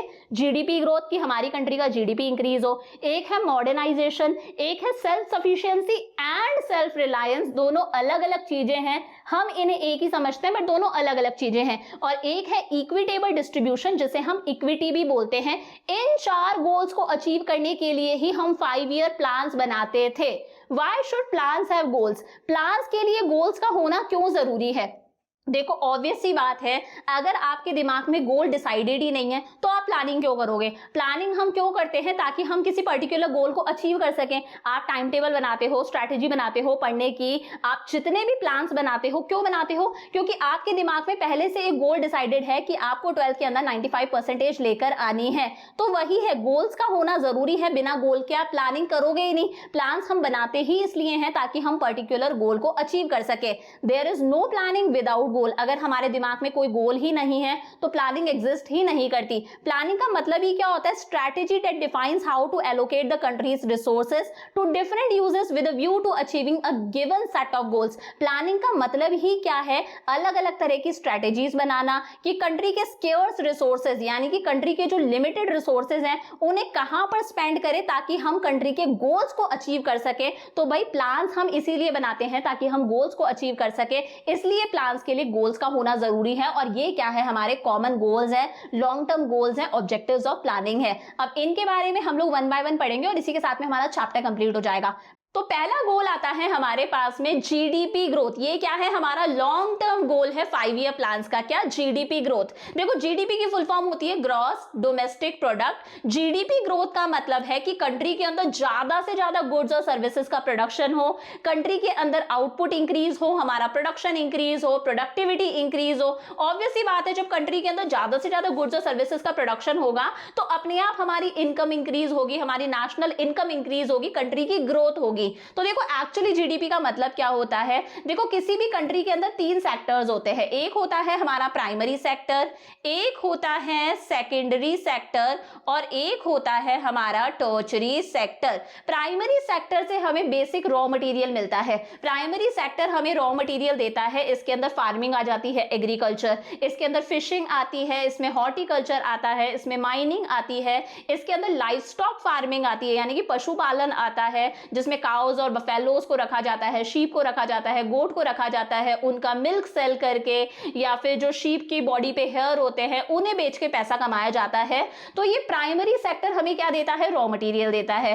फिर आता है हमारा सेकेंडरी सेक्टर जिसे हम मैन्युफैक्चरिंग सेक्टर भी बोलते हैं। इसके अंदर सारी की सारी इंडस्ट्रीज और फैक्ट्रीज आ जाती हैं जहां पर उस रॉ मटेरियल को फिनिश्ड गुड्स में कन्वर्ट करा जाता है। फॉर एग्जाम्पल मैं कहती हूं प्राइमरी सेक्टर से हमें रॉ मटेरियल मिल गया शुगर केन, गन्ना हमें रॉ मटेरियल मिल गया। ये रॉ मटेरियल है, सेकेंडरी सेक्टर के अंदर उस रॉ मटेरियल को कन्वर्ट करा जाएगा शुगर के अंदर जो कि क्या है? एक फिनिश्ड गुड है। फॉर एग्जांपल मैं कहती हूं प्राइमरी सेक्टर से हमें कॉटन एक रॉ मटेरियल मिल गया। कॉटन क्या है? Raw material. अब इस कॉटन से ड्रेसेस बनाई जाएंगी। ये ड्रेसेस क्या है? फिनिश्ड गुड्स हैं। तो सेकेंडरी सेक्टर क्या करता है? रॉ मटेरियल को फिनिश्ड गुड्स में कन्वर्ट करता है। अब भाई ये फिनिश्ड गुड्स कैसे कस्टमर्स तक पहुंचेंगे? उसके लिए कुछ सर्विसेज की रिक्वायरमेंट होती है, इसीलिए टर्शरी सेक्टर को सर्विस सेक्टर भी बोला जाता है। इसके अंदर आ जाती हैं हमारी ट्रांसपोर्ट सर्विसेज कि कैसे रॉ मटेरियल प्राइमरी सेक्टर से फैक्ट्रीज तक पहुंच रहा है, फैक्ट्रीज के अंदर जो फिनिश्ड गुड्स बनके तैयार हुए हैं वो कैसे कस्टमर्स तक पहुंचेंगे। तो ट्रांसपोर्ट सर्विसेज हो गई, कम्युनिकेशन सर्विसेज हो गई, बैंकिंग इंश्योरेंस की सर्विसेज हो गई, टीचर्स लॉयर्स डॉक्टर्स सारों की सर्विसेज किस में आ जाती हैं? टर्शरी सेक्टर के अंदर। तो जीडीपी का मतलब क्या है? प्राइमरी सेक्टर का प्रोडक्शन प्लस सेकेंडरी सेक्टर का प्रोडक्शन प्लस टर्शरी सेक्टर का प्रोडक्शन, तीनों के प्रोडक्शन को प्लस कर दो तो हमें मिल जाता है किसी भी देश का जीडीपी। तो यहां पर हमारा मेन गोल क्या है कि कंट्री का जीडीपी इंक्रीज हो, कंट्री के अंदर आउटपुट इंक्रीज हो, हमारा लेवल ऑफ आउटपुट इंक्रीज हो, कंट्री के अंदर ज्यादा से ज्यादा गुड्स और सर्विसेज का प्रोडक्शन हो।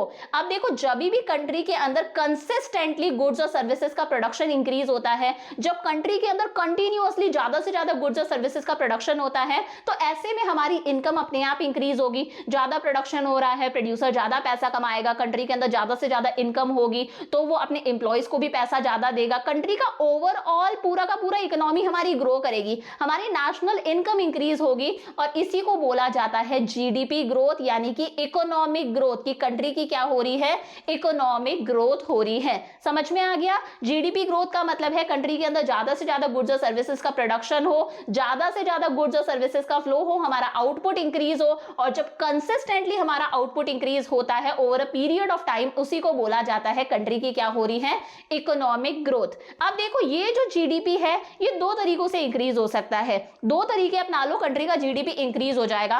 पहला तरीका है या तो हमारे रिसोर्सेज इंक्रीज हो जाए, या तो हमारे रिसोर्सेज इंक्रीज हो जाए, किसी भी कंट्री के रिसोर्सेज इंक्रीज हो जाए तो रिसोर्सेज के अंदर आ जाता है कंट्री का कैश, कंट्री का पैसा आ जाता है, मनी आ जाती है, मनी इंक्रीज होगी तो ऑब्वियस सी बात है कंट्री के अंदर ज्यादा से ज्यादा प्रोडक्शन होगा। आपके पास में ज्यादा से ज्यादा पैसा है, आप फर्नीचर बिजनेस करते हो तो आप ज्यादा फर्नीचर बनाओगे, आप ज्यादा रॉ मटेरियल खरीद सकते हो, बिजनेस में ज्यादा पैसा लगा सकते हो, आप ज्यादा प्रोडक्शन करोगे तो या तो हमारे रिसोर्सेज इंक्रीज हो जाए, रिसोर्सेज में पैसा भी आ जाता है, रिसोर्सेज में हमारी कंट्री के नेचुरल रिसोर्सेज भी आ जाते हैं बच्चों, जैसे कोल हो गया, पेट्रोल हो गया, अलग अलग तरह के हमारे देश में मिनरल्स पाए जाते हैं, वाटर हो गया, ये सब चीजें क्या है, हमारे नेचुरल रिसोर्सेज हैं। और रिसोर्सेज में आ जाते हैं हमारे कंट्री के स्किल्ड और एक्सपीरियंस्ड लोग, हमारे इंजीनियर्स, हमारे टीचर्स, हमारे डॉक्टर्स, हमारे लॉयर्स, सीए, जितने भी हमारे देश के स्किल्ड और एक्सपीरियंस्ड लोग हैं वो भी हमारे लिए रिसोर्स हैं, क्योंकि उनके बिना प्रोडक्शन नहीं हो सकता, एक्चुअली प्रोडक्शन यही कर रहे हैं।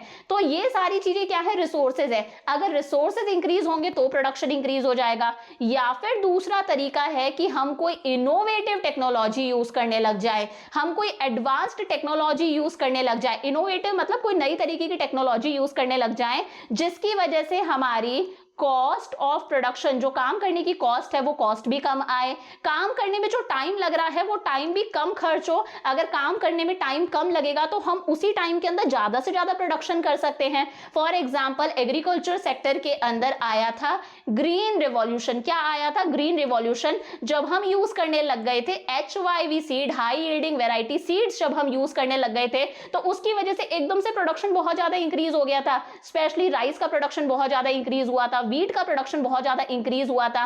तो वही है, हम जीडीपी इंक्रीज कर सकते हैं दो तरीकों से, या तो हमारे रिसोर्सेज इंक्रीज हो जाएं या फिर हम कोई एडवांस्ड और इनोवेटिव टेक्नोलॉजी यूज करने लग जाए। फॉर एग्जांपल आजकल आईटी सेक्टर के अंदर देख लो, इतनी एडवांस्ड टेक्नोलॉजी है। आजकल आप लोगों ने सुना होगा चैट जीपीटी आ चुका है। तो हम लोग आर्टिफिशियल इंटेलिजेंस के थ्रू इतना आगे बढ़ते जा रहे हैं कि हमारा जीडीपी इंक्रीज हो रहा है। तो ये हमारा फर्स्ट गोल है।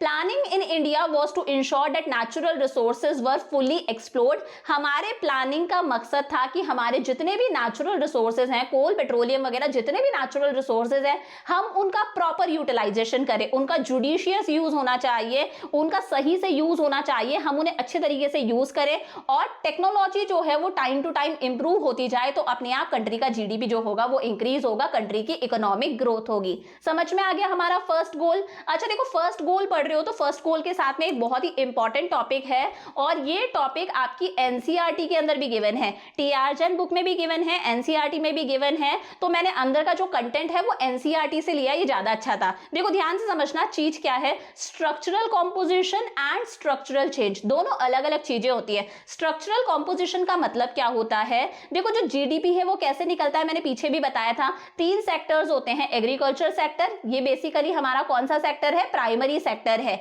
एक होता है इंडस्ट्रियल सेक्टर, मैन्युफैक्चरिंग सेक्टर, और एक होता है हमारा सर्विस सेक्टर यानी कि टर्शरी सेक्टर। ये तीनों सेक्टर्स कंट्रीब्यूट करते हैं हमारे जीडीपी के अंदर। तीनों के कंट्रीब्यूशन को प्लस कर दो तो हमें क्या मिलता है, हमारा जीडीपी मिलता है। इसी को बोला जाता है स्ट्रक्चरल कॉम्पोजिशन, कि तीनों सेक्टर्स कितना कितना कितना कितना कंट्रीब्यूट कर रहे हैं जीडीपी के अंदर। देखो किसी कंट्री में होता है कि एग्रीकल्चर सेक्टर ज्यादा कंट्रीब्यूट करता है कंट्री के जीडीपी के अंदर, किसी देश में होता है कि इंडस्ट्रियल सेक्टर का ज्यादा कंट्रीब्यूशन है कंट्री के जीडीपी के अंदर। फॉर एग्जांपल चाइना के अंदर इंडस्ट्रियल सेक्टर का ज्यादा कंट्रीब्यूशन है कंट्री के जीडीपी के अंदर, किसी कंट्री के अंदर सर्विस सेक्टर का ज्यादा कंट्रीब्यूशन होता है कंट्री के जीडीपी के अंदर। तो वही है, हर सेक्टर कंट्री के जीडीपी में कितना कितना कंट्रीब्यूट करता है, इसी को बोला जाता है स्ट्रक्चरल कॉम्पोजिशन। क्या कहते हैं, स्ट्रक्चरल कॉम्पोजिशन। अब एक होता है स्ट्रक्चरल चेंज, इसका मतलब क्या होता है, देखो स्ट्रक्चरल चेंज का मतलब क्या है, जब कोई देश अंडर डेवलप्ड होता है। जब कोई देश अंडर डेवलप्ड होता है यानी कि ये देश अभी डेवलपिंग भी नहीं है, ये डेवलपमेंट के रास्ते पर भी नहीं है, ये अंडर डेवलप्ड है, अभी बिल्कुल भी डेवलप्ड नहीं है। अंडर डेवलप्ड कैसा था? हमारा देश था, ब्रिटिशर्स हमारी इकोनॉमी को बना के गए थे बैकवर्ड और स्टेगनेंट इकोनॉमी, यानी कि हमारी कंट्री कैसी थी? अंडर डेवलप्ड थी, हम बिल्कुल भी डेवलपिंग नहीं थे। तो वो देश जो होता है वो ज्यादा से ज्यादा कौन से सेक्टर पे डिपेंडेंट होता है? एग्रीकल्चरल सेक्टर पे डिपेंडेंट होता है। एक अंडर डेवलप्ड कंट्री, एक बैकवर्ड कंट्री के अंदर ज्यादा से ज्यादा लोग कौन से सेक्टर पे डिपेंडेंट होते हैं? एग्रीकल्चरल सेक्टर पे डिपेंडेंट होते हैं। फिर जब एक कंट्री डेवलपिंग कंट्री बनने लगती है यानी कि वो डेवलपमेंट के रास्ते पर आने लगी है, अब वो देश डेवलपिंग है, जैसे इंडिया क्या है? एक डेवलपिंग नेशन है आज की डेट में, अब हम डेवलपमेंट के रास्ते पर चल रहे हैं, तब उस कंट्री के अंदर इंडस्ट्रियल सेक्टर का ज्यादा से ज्यादा कंट्रीब्यूशन होता है। कंट्री के जीडीपी के अंदर इंडस्ट्रियल सेक्टर का ज्यादा कंट्रीब्यूशन होता है। फिर जब वो कंट्री डेवलप बन जाती है, जब वो नेशन डेवलप्ड नेशन बन जाता है, फॉर एग्जांपल चाइना वगैरह, वहां पर सर्विस सेक्टर यानी कि टर्चरी सेक्टर का ज्यादा कंट्रीब्यूशन होता है कंट्री के जीडीपी के अंदर, हमारी कंट्री के ग्रॉस डोमेस्टिक प्रोडक्ट के अंदर। बट इंडिया के केस के अंदर ये जो स्ट्रक्चरल चेंज है ये बहुत ही ज्यादा पेक्यूलियर है। पेक्यूलियर मतलब बहुत ही ज्यादा स्ट्रेंज है, क्योंकि हम अंडर डेवलप्ड थे जब ब्रिटिशर्स हम पर रूल कर रहे थे, तब हमारी मोस्टली पॉपुलेशन कौन से सेक्टर पे डिपेंडेंट थी? एग्रीकल्चर सेक्टर पे डिपेंडेंट थी। आज हम डेवलपिंग हैं तो हमारे इंडस्ट्रियल सेक्टर का ज्यादा कंट्रीब्यूशन होना चाहिए ना कंट्री के जीडीपी के अंदर, बट हम लोग कैसे शिफ्ट करे हैं? हम डायरेक्टली एग्रीकल्चर सेक्टर से इंडस्ट्रियल सेक्टर पर शिफ्ट ना करने की बजाय हम डायरेक्टली एग्रीकल्चर से सर्विस सेक्टर पर शिफ्ट कर गए हैं। हमने इंडस्ट्रियल सेक्टर को तो मिस ही कर दिया। Usually with the development the share of agriculture sector declines and the share of industry becomes dominant. जब भी कोई नेशन डेवलपिंग नेशन होता है, जैसे इंडिया एक डेवलपिंग नेशन है, तो एग्रीकल्चर सेक्टर का कंट्रीब्यूशन कम होता है जीडीपी के अंदर और इंडस्ट्रियल सेक्टर का कंट्रीब्यूशन इंक्रीज होने लगता है at higher level of development. फिर जब कंट्री पूरी की पूरी डेवलप हो चुकी है तो वहां पर हमारे टर्चरी सेक्टर का कंट्रीब्यूशन ज्यादा होता है जीडीपी के अंदर। समझ में आया? जब कोई देश अंडर डेवलप्ड है तो एग्रीकल्चर सेक्टर का कंट्रीब्यूशन ज्यादा होगा, डेवलपिंग है तो इंडस्ट्रियल सेक्टर का कंट्रीब्यूशन ज्यादा होगा, और जब देश पूरी तरह से डेवलप हो चुका है तो सर्विस सेक्टर यानी कि टर्चरी सेक्टर का कंट्रीब्यूशन ज्यादा होता है जीडीपी के अंदर। बट इंडिया के केस में ये चीज बहुत ही ज्यादा पेक्यूलियर है, स्ट्रेंज है। The share of agriculture in the GDP was more than 50%। देखो, जब हम इंडिपेंडेंस की बात करें, जब हम ब्रिटिशर्स से आजाद हुए थे, तो इंडिया का जो एग्रीकल्चर सेक्टर था, हमारा जो प्राइमरी सेक्टर था, उसका जीडीपी में कंट्रीब्यूशन था 50%। हम 50% कंट्रीब्यूट कर रहे थे हमारे एग्रीकल्चर सेक्टर का जीडीपी के अंदर। जीडीपी के अंदर एग्रीकल्चर सेक्टर का कंट्रीब्यूशन कितना था? 50% था। अब आज हम डेवलपिंग नेशन हैं तो इंडस्ट्रियल सेक्टर का जीडीपी में कंट्रीब्यूशन ज्यादा होना चाहिए ना, बट हमारे देश में क्या हुआ? हम एकदम से एग्रीकल्चर से सर्विस सेक्टर पर शिफ्ट कर गए।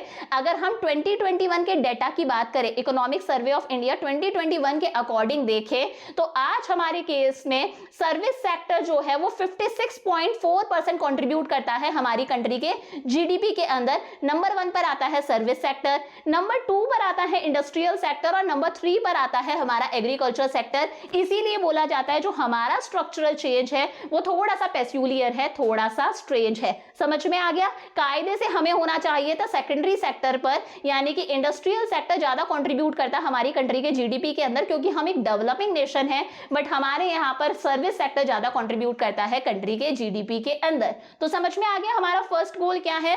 जीडीपी ग्रोथ, हमारी कंट्री का जीडीपी इंक्रीज हो, कंट्री के अंदर ज्यादा से ज्यादा गुड्स और सर्विसेज का प्रोडक्शन हो। स्ट्रक्चरल कॉम्पोजिशन का मतलब है कि तीनों सेक्टर्स कितना कितना कंट्रीब्यूट करते हैं कंट्री के जीडीपी के अंदर। और स्ट्रक्चरल चेंज का मतलब क्या है? जब एक कंट्री अंडर डेवलप्ड होती है तो उसके अंदर ज्यादा से ज्यादा लोग एग्रीकल्चर सेक्टर पे डिपेंडेंट होते हैं। जैसे जैसे कंट्री जो है वो डेवलप्ड होने लगती है, यानी कि डेवलपिंग होती है, डेवलपमेंट के रास्ते पर होती है, तब वो जो लोग हैं वो कौन से सेक्टर पर शिफ्ट कर जाते हैं? इंडस्ट्रियल सेक्टर पर। और जब कंट्री डेवलप हो जाती है पूरी तरह से, तब सर्विस सेक्टर का ज्यादा से ज्यादा कॉन्ट्रीब्यूशन होता है कंट्री के जीडीपी के अंदर। बट इंडिया के केस में हम लोग डायरेक्टली एग्रीकल्चर सेक्टर से कौन से सेक्टर पर शिफ्ट कर गए? सर्विस सेक्टर पर, टर्चरी सेक्टर पर। सेकेंड गोल क्या है हमारा, मॉडर्नाइजेशन। अब देखो मॉडर्नाइजेशन से यहाँ पर मेरा मतलब ये नहीं है वेस्टर्न कपड़े पहनना या फिर वेस्टर्न खाना वगैरह खाना। मॉडर्नाइजेशन का यहाँ पर मतलब ये नहीं है। मॉडर्नाइजेशन का मतलब है मॉडर्न टेक्नोलॉजी को यूज करना इन द प्रोसेस ऑफ ग्रोथ। चीजें बनाने के लिए, गुड्स और सर्विसेज बनाने के लिए मॉडर्न टेक्नोलॉजी को यूज करना, एडवांस्ड टेक्नोलॉजी को यूज करना। क्योंकि पीछे हम लोगों ने पढ़ा था आउटपुट हम दो ही तरीकों से इंक्रीज कर सकते हैं, या तो हमारे रिसोर्सेज इंक्रीज हो जाएं या फिर हम एडवांस्ड और इनोवेटिव टेक्नोलॉजी यूज करने लग जाएं। जैसा कि मैंने बताया आपको ग्रीन रिवॉल्यूशन जैसा आईटी सेक्टर के अंदर आज चेंजेस आ रहे हैं। तो जब हम ज्यादा से ज्यादा एडवांस टेक्नोलॉजी को यूज करते हैं, इनोवेटिव टेक्नोलॉजी को यूज करते हैं इन द प्रोसेस ऑफ प्रोडक्शन, उसकी वजह से क्या होती है, हमारी कॉस्ट ऑफ प्रोडक्शन कम आती है, काम को करने की हमारी कॉस्ट भी कम लगती है, उसकी वजह से हमारा टाइम भी कम वेस्ट होता है, उसकी वजह से हमारा एफर्ट भी ज्यादा लगता है। और ऑब्वियस सी बात है काम को करने की जब कॉस्ट ज्यादा आती है तो हमारे प्रॉफिट्स इंक्रीज होने लग जाते हैं। तो ये भी क्या है, हमारा एक लॉन्ग टर्म गोल है। एग्जाम्पल मैंने आपको बता ही दिया, इंडिया के अंदर ग्रीन रिवॉल्यूशन आया था, उसकी वजह से एग्रीकल्चरल आउटपुट के अंदर एक रिवॉल्यूशनरी चेंज देखने को मिला। मतलब राइस और व्हीट का प्रोडक्शन में हमें एक शानदार इंक्रीज देखने को मिला। तो मॉडर्नाइजेशन की वजह से हमारी प्रोडक्टिविटी इंक्रीज होती है।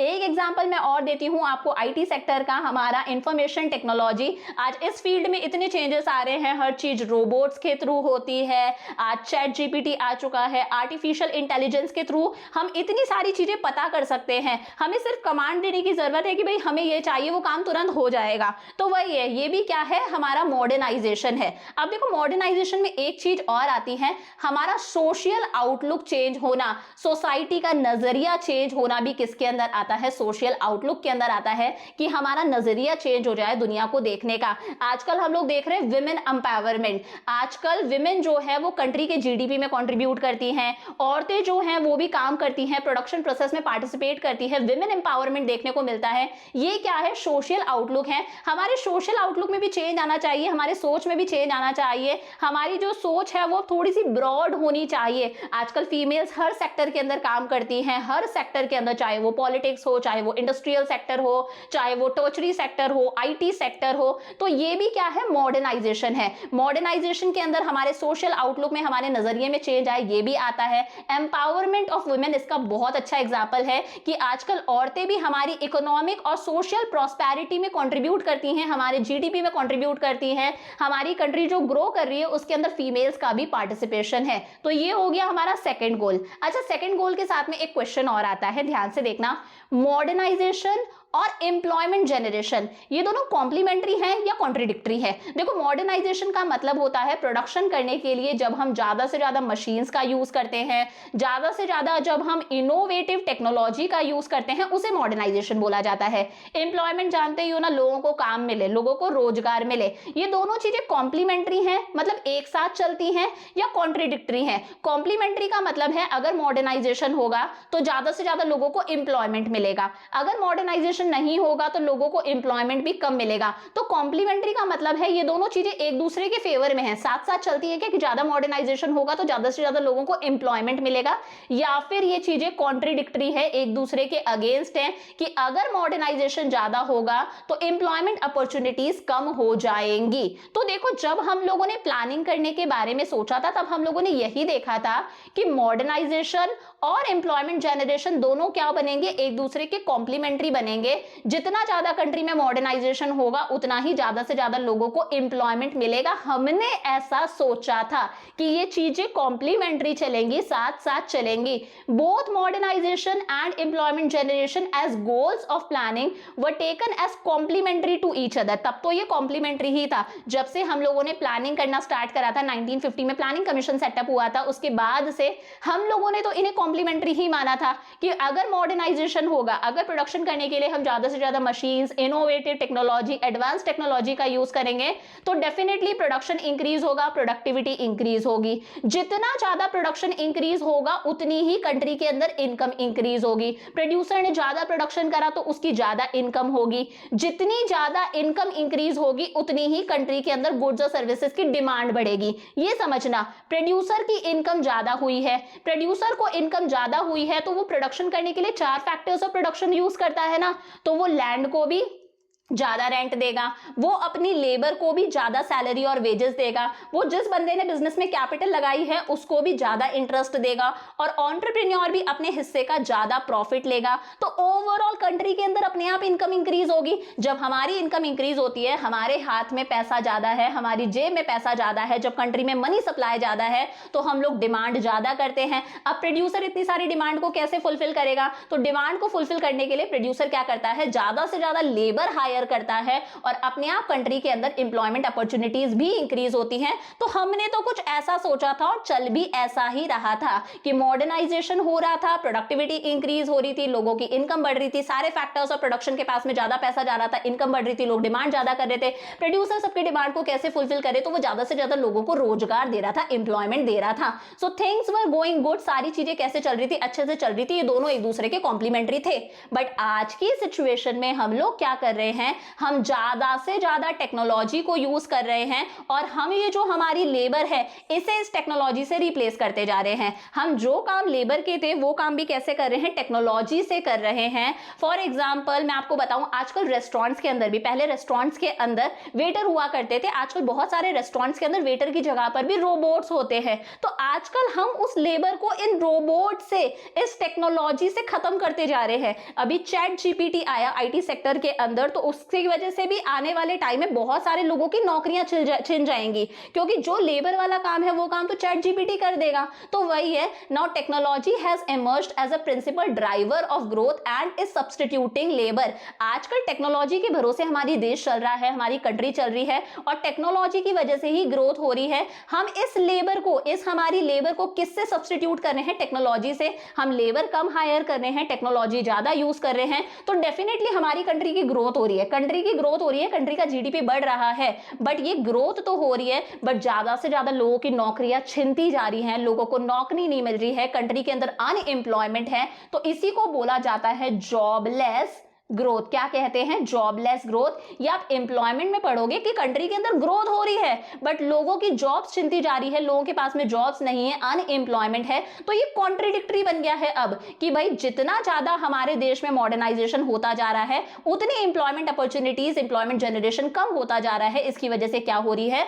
Jobless growth. समझ में आ गया? तो दो हम लोगों ने कर लिए, एक करा जीडीपी ग्रोथ और सेकंड हम लोगों ने करा मॉडर्नाइजेशन। ये साइड में जो छोटे छोटे से मैं बॉक्सेस में आपको इंफॉर्मेशन देती हूँ बहुत यूजफुल है, रेफरेंस बुक्स में भी है, एनसीईआरटी के अंदर भी है। And let me tell you, जो टीआर जैन का लेटेस्ट एडिशन है बहुत शानदार है बच्चों, क्योंकि इस लेटेस्ट एडिशन के अंदर आपके एनसीईआरटी का एक एक टॉपिक कवर है। तो प्लीज इन टॉपिक्स को मिस मत करना। अगर आप दूसरी बुक से भी पढ़ रहे हो, आपके पास में आपकी बुक के अंदर अगर ये टॉपिक्स नहीं है तो भी आपको ये टॉपिक्स करने हैं, क्योंकि ये सारे टॉपिक्स आपके एनसीईआरटी में गिवन है। थर्ड क्या आता है हमारा long term goal? Self reliance and self sufficiency.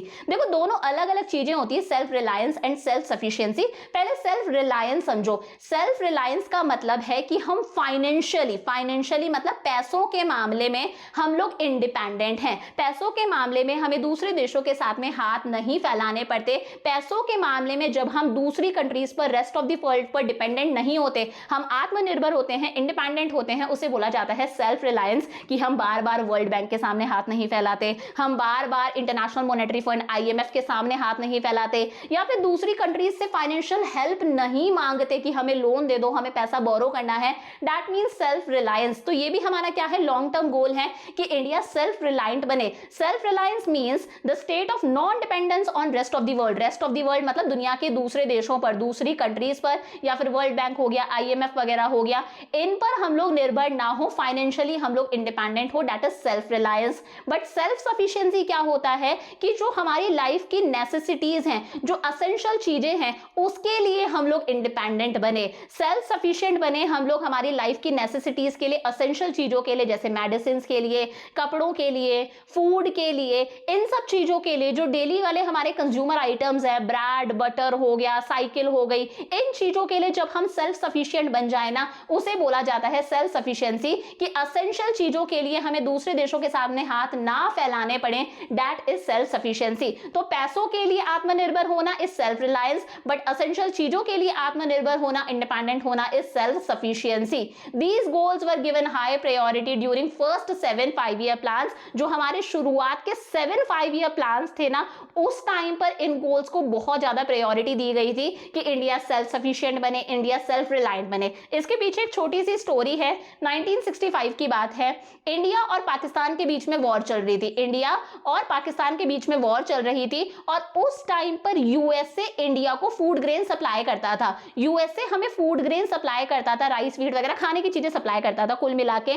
और यूएसए ने इंडिया को थ्रेटन करा, धमकाया कि भाई इंडिया, अगर तुमने पाकिस्तान के साथ में वॉर नहीं रोकी तो हम तुम्हें फूड ग्रेन्स की सप्लाई करना बंद कर देंगे। समझ में आया? 1965 में इंडिया पाकिस्तान के बीच में वॉर चल रही थी, यूएसए इंडिया को फूड ग्रेन सप्लाई करता था। तब यूएसए ने इंडिया को धमकाया, थ्रेटन करा कि इंडिया, अगर तुम पाकिस्तान के साथ में ये वॉर नहीं रोकोगे तो हम तुम्हें फूड ग्रेन्स की सप्लाई करना बंद कर देंगे। और तब इंडिया ने रियलाइज करा कि यार हम तो फूड ग्रेन्स के लिए यूएसए पे डिपेंडेंट हैं, ये कभी भी हमें फूड ग्रेन सप्लाई करना बंद कर देगा। उसके बाद में हम लोगों ने सोचा कि भाई अब हमें सेल्फ सफिशिएंट बनने की जरूरत है, आत्मनिर्भर बनने की जरूरत है।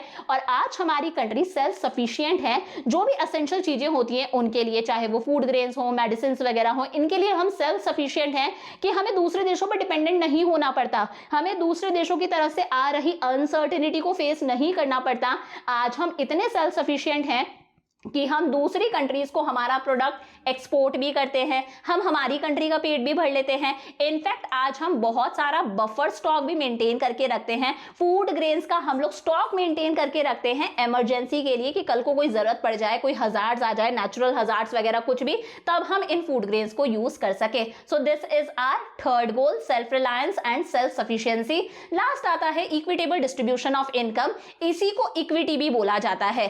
Economic growth is meaningless if benefit of growth accrue to only few sections of the society। देखो, इक्विटेबल डिस्ट्रीब्यूशन ऑफ इनकम का मतलब है कि सबका भला हो। ऐसा नहीं हो कि सिर्फ सोसाइटी के रिचर सेक्शन ही आगे बढ़ता जा रहा है, पुअर सेक्शन धीरे धीरे और पुअरर होता जा रहा है, रिच लोग और रिचर होते जा रहे हैं, पुअर और पुअरर होता जा रहा है, रिच और पुअर के बीच का गैप बढ़ता जा रहा है। ऐसी ग्रोथ का कोई मतलब नहीं है। आप ऐसे में कितना ही अपना जीडीपी इंक्रीज कर दो, ऐसी ग्रोथ का कोई मतलब नहीं है। तो इकोनॉमिक ग्रोथ का कोई मतलब नहीं है, वो ग्रोथ मीनिंगलेस है अगर उस ग्रोथ का फायदा सोसाइटी के सिर्फ कुछ लोगों को ही हो रहा है, few sections of the society को ही उसका बेनिफिट मिल रहा है। Few section of the society मतलब सिर्फ रिचर सेक्शंस को ही अगर उसका बेनिफिट मिल रहा है तो ऐसी ग्रोथ का कोई मतलब नहीं है। इक्विटेबल डिस्ट्रीब्यूशन ऑफ इनकम होना चाहिए कि रिचर सेक्शन की भी भलाई हो रही है, पुअरर सेक्शन की भी भलाई हो रही है। Growth serves no purpose when rich tends to become richer and poor continues to struggle for basic requirements of life. ऐसी ग्रोथ का कोई मतलब नहीं है जिसमें रिच तो डे बाय डे और रिचर होता जा रहा है और बेचारा जो पुअर आदमी है वो अपनी लाइफ की बेसिक रिक्वायरमेंट्स को भी पूरा नहीं कर पाता। बेसिक रिक्वायरमेंट्स हो गई, फूड हो गया, बेसिक रिक्वायरमेंट्स में क्लोथिंग आ गया, बेसिक रिक्वायरमेंट्स में शेल्टर आ गया, सर के ऊपर छत हो गई, बेसिक रिक्वायरमेंट्स के अंदर हेल्थ केयर फैसिलिटीज आ गई, हॉस्पिटल्स वगैरह, इसके अंदर एजुकेशन आ जाता है। जब पुअर इंसान अपनी बेसिक रिक्वायरमेंट्स को भी पूरा नहीं कर पा रहा, ऐसी ग्रोथ का कोई मतलब नहीं है। All the sections of the society must benefit of growth. इस ग्रोथ का बेनिफिट सोसाइटी के हर सेक्शन को मिलना चाहिए। इनकम का डिस्ट्रीब्यूशन इक्वल होना चाहिए। It implies social equality and it is the main objective of planning in India. हमारी कंट्री में सोशल इक्वालिटी होनी चाहिए कि सारे के सारे सेक्शंस का बढ़ावा हो। जो ग्रोथ प्रोसेस है हमारा वो कैसा होना चाहिए, इंक्लूसिव होना चाहिए कि उसके अंदर सोसाइटी के सारे सेक्शंस आ जाएं। और मैंने बताया भी था हमारा जो 12th 5-year प्लान था जिसका ड्यूरेशन था 2012 से 2017, जो हमारा लास्ट 5-year प्लान था, उसका मकसद भी यही था कि हमारा ग्रोथ प्रोसेस कैसा होना चाहिए, इंक्लूसिव। इसके अंदर रिच लोग, पुअर लोग सब आ जाने चाहिए। आप planning stressed on the fulfilment of basic needs of food, clothing, shelter, education and health of every citizen. हमारी प्लानिंग ये मेक श्योर कर रही थी कि भाई प्लानिंग ऐसी हो कि जो बेसिक रिक्वायरमेंट्स है ना, food, clothing, shelter, education, health, ये हर सिटीजन की बेसिक रिक्वायरमेंट्स और हर सिटीजन की ये रिक्वायरमेंट्स पूरी होनी चाहिए। फूड के लिए आज राशन शॉप से आप राशन कार्ड दिखा के सस्ते में फूड लेकर आ सकते हो, 5 रुपए किलो, 2 रुपए किलो, 3 रुपए किलो मिलता है। क्लोथिंग के लिए आज भाई सबके पास में कपड़े होने चाहिए, इसके लिए भी सरकार को कुछ करना चाहिए। शेल्टर के लिए भी गवर्नमेंट करती है, इन लोगों को हाउसेस वगैरह प्रोवाइड करवाती है जिन लोगों के पास में घर नहीं है। एजुकेशन के लिए तो आपको पता ही है, इतने सारे गवर्नमेंट स्कूल्स है जहां पर फ्री एजुकेशन है। अगर आप 2 to 14 ईयर्स की एज के हो तो हमारे लिए एक लॉ है फ्री एंड कंपल्सरी एजुकेशन की, आपको कंपल्सरीली फ्री एजुकेशन मिलेगी ही। और हेल्थ के लिए भी इतने सारे गवर्नमेंट हॉस्पिटल्स है जहां पर फ्री ऑफ कॉस्ट इलाज होता है। तो समझ में आया इक्विटेबल डिस्ट्रीब्यूशन ऑफ इनकम। अच्छा, इसी के साथ में एक छोटा सा पॉइंट और बताती हूं, एक होता है इक्वल डिस्ट्रीब्यूशन और एक होता है इक्विटेबल डिस्ट्रीब्यूशन। हम पीछे किसकी बात कर रहे हैं? हम बात कर रहे हैं इक्विटेबल डिस्ट्रीब्यूशन की, हम इसकी बात कर रहे हैं, हम इसकी बात नहीं कर रहे। देखो, इक्वल डिस्ट्रीब्यूशन का मतलब क्या होता है कि सोसाइटी के अंदर जितने भी इंडिविजुअल्स हैं, जितने भी लोग हैं, सबकी सेम सैलरी होनी चाहिए, सबको सेम पैसा मिले। ऐसा प्रैक्टिकली पॉसिबल है क्या कि जो सैलरी एक डॉक्टर की है वो सेम सैलरी एक क्लर्क की हो? ये तो पॉसिबल नहीं है। इसको बोला जाता है इक्वल डिस्ट्रीब्यूशन, कि सोसाइटी के अंदर जितने भी इंडिविजुअल्स हैं सबकी सैलरी बराबर होनी चाहिए। एक पीएचडी होल्डर की भी सैलरी वही होनी चाहिए जो एक 10th पास की है। तो भाई ये तो फेयर नहीं होगा, ये बिल्कुल भी फेयर नहीं होगा। इसे हम इक्वल डिस्ट्रीब्यूशन बोलते हैं, ये गलत है। हम यहां पर इक्विटेबल डिस्ट्रीब्यूशन की बात कर रहे हैं कि भाई इनकम इक्वल होनी चाहिए। इससे मतलब क्या है कि इनकम के अंदर डिफरेंसेस हो सकते हैं बट कुछ लिमिट के। अब ये डिफरेंसेस किस बेसिस पर होते हैं? बंदे की क्वालिफिकेशन के हिसाब से सबकी इनकम अलग अलग होनी चाहिए, उनकी स्किल्स, उनके पास में कितनी स्किल्स है, वो क्या क्या चीजें करना जानते हैं, वो जॉब के लिए कितने यूजफुल हैं, उसके हिसाब से उनकी पे अलग अलग होनी चाहिए। तो वही है, इक्वल डिस्ट्रीब्यूशन की यहाँ पर बात नहीं करी गई कि हर इंडिविजुअल की सैलरी बराबर होनी चाहिए। फिर तो यार कोई मतलब ही नहीं है, क्यों कोई पढ़ाई करेगा? जब 10th पास को और पीएचडी को बराबर पैसे मिलने हैं तो कोई क्यों पढ़ाई करेगा? इक्विटेबल डिस्ट्रीब्यूशन होना चाहिए कि इनकम में डिफरेंसेस हो बट वो डिफरेंसेस एक सर्टेन लिमिट तक होने चाहिए। ये डिफरेंसेस बेस्ड होते हैं उनकी क्वालिफिकेशन पर कि उन्होंने कितनी पढ़ाई करी है, उनके पास में कितनी स्किल्स हैं। Equity means economic growth with social justice. इस इक्विटेबल डिस्ट्रीब्यूशन को ही हम इक्विटी भी बोलते हैं। पीछे देखा था ना, क्या बोलते हैं? इक्विटी भी बोलते हैं। इक्विटी का मतलब है कि कंट्री की ग्रोथ भी हो और साथ ही साथ कंट्री में सोशल जस्टिस भी है कि रिचर और पुअरर दोनों आगे बढ़ रहे हैं, रिच और पुअर के बीच का गैप ना बढ़े। अब देखो, when economic growth is related to social justice, जब इकोनॉमिक ग्रोथ भी हो रही है यानी कि कंट्री का जीडीपी भी इंक्रीज हो रहा है, और जब कंट्री के अंदर सोशल जस्टिस भी है यानी कि रिच लोग भी आगे बढ़ रहे हैं और पुअर लोग भी आगे बढ़ रहे हैं, सोशल वेलफेयर हो रहा है बेचारे पुअर लोगों का, जब दोनों चीजें साथ में होती हैं तब ये जो इकोनॉमिक ग्रोथ होती है ना कि हमारा जीडीपी इंक्रीज हो रहा है, तब ये ग्रोथ किस में कन्वर्ट हो जाती है? डेवलपमेंट में। उस ग्रोथ को डेवलपमेंट बोला जाता है। जब सिर्फ जीडीपी इंक्रीज हो रहा है, सिर्फ जीडीपी इंक्रीज हो रहा है, सोशल जस्टिस नहीं हो रही, तो उसे हम सिंपली क्या बोलेंगे कि कंट्री की ग्रोथ हो रही है। बट जब जीडीपी भी इंक्रीज हो रहा है, साथ में सोशल जस्टिस भी हो रही है, तब हम उसे ग्रोथ नहीं बोलते, तब उसे एक नया वर्ड मिलता है कि कंट्री का डेवलपमेंट हो रहा है। समझ में आया? जीडीपी इंक्रीज को क्या बोला जाता है कि कंट्री की ग्रोथ हो रही है। बट जीडीपी के साथ साथ में अगर हम सोशल वेलफेयर भी करें, कंट्री के अंदर सोशल जस्टिस भी है, तो फिर इसे ग्रोथ ना बोल के एक बहुत अच्छा वर्ड बोलते हैं, इसे बोला जाता है कंट्री के अंदर क्या हो रहा है? डेवलपमेंट हो रहा है। समझ में आया? तो ये हम लोगों ने कर लिए हमारे चारों गोल्स। कौन कौन से? जीडीपी ग्रोथ, सेकंड है modernisation, third is self reliance and self sufficiency, और लास्ट है इक्विटेबल डिस्ट्रीब्यूशन ऑफ इनकम या फिर इक्विटी। यहां पर हम इक्वल डिस्ट्रीब्यूशन की बात नहीं करते। तो कंक्लूजन हम क्या निकाल सकते हैं कि इंडिपेंडेंस के बाद में इंडिया ने कैसी इकोनॉमी अपनाई? मिक्स्ड इकोनॉमी, जिसके अंदर कैपिटलिज्म के भी हमें बेनिफिट्स मिले और जिसके अंदर हमें सोशलिज्म के भी बेनिफिट मिले। कैपिटलिज्म का बेनिफिट कैसे मिला कि प्राइवेट सेक्टर किसके बारे में सोचेगा? प्रॉफिट मैक्सिमाइज करने के बारे में सोचेगा, तो अपने आप कंट्री का जीडीपी इंक्रीज होगा। और हमारा गवर्नमेंट सेक्टर क्या करेगा? सोशल वेलफेयर के बारे में सोचेगा, तो कंट्री के अंदर सोशल जस्टिस होगी, तो अपने आप हमारी कंट्री कैसी बनेगी? डेवलप्ड नेशन बनेगा। और साथ साथ में हम लोगों ने प्लानिंग को भी बहुत इंपॉर्टेंस दी। हम लोगों ने 5-5 साल के प्लान्स बनाए और इन प्लान्स के पीछे हमारा मेन मकसद क्या था कि हम हमारे 4 मेजर गोल्स को अचीव कर सके। That is GDP growth, second is modernisation, third is self reliance and self sufficiency, and fourth is equity यानी कि equitable distribution of income. Public sector को हम लोगों ने मेन रोल दिया था कंट्री के ग्रोथ और डेवलपमेंट के प्रोसेस के अंदर, साथ ही साथ हम लोगों ने प्राइवेट सेक्टर को भी एनकरेज करा कि वो भी कंट्री के ग्रोथ और डेवलपमेंट में पार्टिसिपेट करे, कंट्री के जीडीपी में कंट्रीब्यूट करे।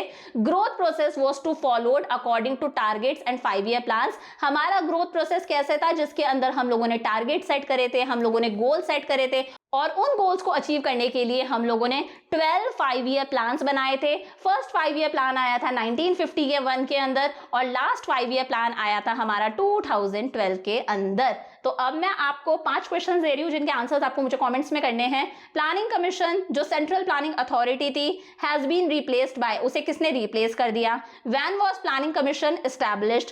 First industrial policy resolution of independent India was announced in the year. ये क्वेश्चन बहुत इंपॉर्टेंट है और मैंने पढ़ाया नहीं है, प्लीज इसका आंसर मुझे देना। इसके आंसर में आपको थोड़ा सा कंफ्यूजन हो सकता है, कुछ बच्चे बोलेंगे 1948 करेक्ट आंसर है, कुछ बच्चे बोलेंगे 1956 है, तो सोच समझ के इस क्वेश्चन का मुझे आंसर बताना। First industrial policy resolution of independent India was announced in the year, please बताना इस क्वेश्चन का आंसर। बहुत इंपॉर्टेंट क्वेश्चन एग्जाम में पूछा जा सकता है। What are the 2 ways of increasing the GDP, कैसे हम कंट्री का जीडीपी इंक्रीज कर सकते हैं? 2 कौन से तरीके हैं? State 4 long period goals of planning in India, 4 कौन कौन से लॉन्ग पीरियड गोल्स हैं हमारी कंट्री की प्लानिंग के? ये 5 क्वेश्चंस के आंसर्स आपको मुझे कमेंट्स में करने हैं। ये 2 वो हैं जो 5 ईयर प्लान्स की स्लाइड्स थी, आपके कोर्स में नहीं है, अगर आप स्क्रीनशॉट लेना चाहो तो इनका स्क्रीनशॉट ले सकते हो। इसी के साथ में चैप्टर 2 हम लोगों ने कंप्लीट कर लिया। लास्ट क्लास में हम लोगों ने चैप्टर नंबर 1 करा था Indian economy on the eve of independence. आज हम लोगों ने चैप्टर 2 कर लिया हमारा economic system and common goals of 5 year plans. अब नेक्स्ट क्लास में हम लोग करेंगे हमारा चैप्टर नंबर 3, जिसके अंदर हम लोग देखेंगे कि आज़ादी के बाद 1950 से लेके 1990 तक हमारी कंट्री के अंदर क्या क्या हुआ, हमारे एग्रीकल्चर सेक्टर में क्या चेंजेस आए, इंडस्ट्रियल सेक्टर में क्या चेंजेस आए, हमारे फॉरेन ट्रेड में क्या चेंजेस आए, ये सारी चीजें हम लोग डिस्कस करेंगे हमारे चैप्टर नंबर 3 के अंदर। तो यहां तक का अच्छे से पढ़ के रखना, नोट्स टेलीग्राम चैनल से कलेक्ट कर लेना, वहां पर मैं अपलोड कर दूंगी। So I will see you in the next class, bye for now.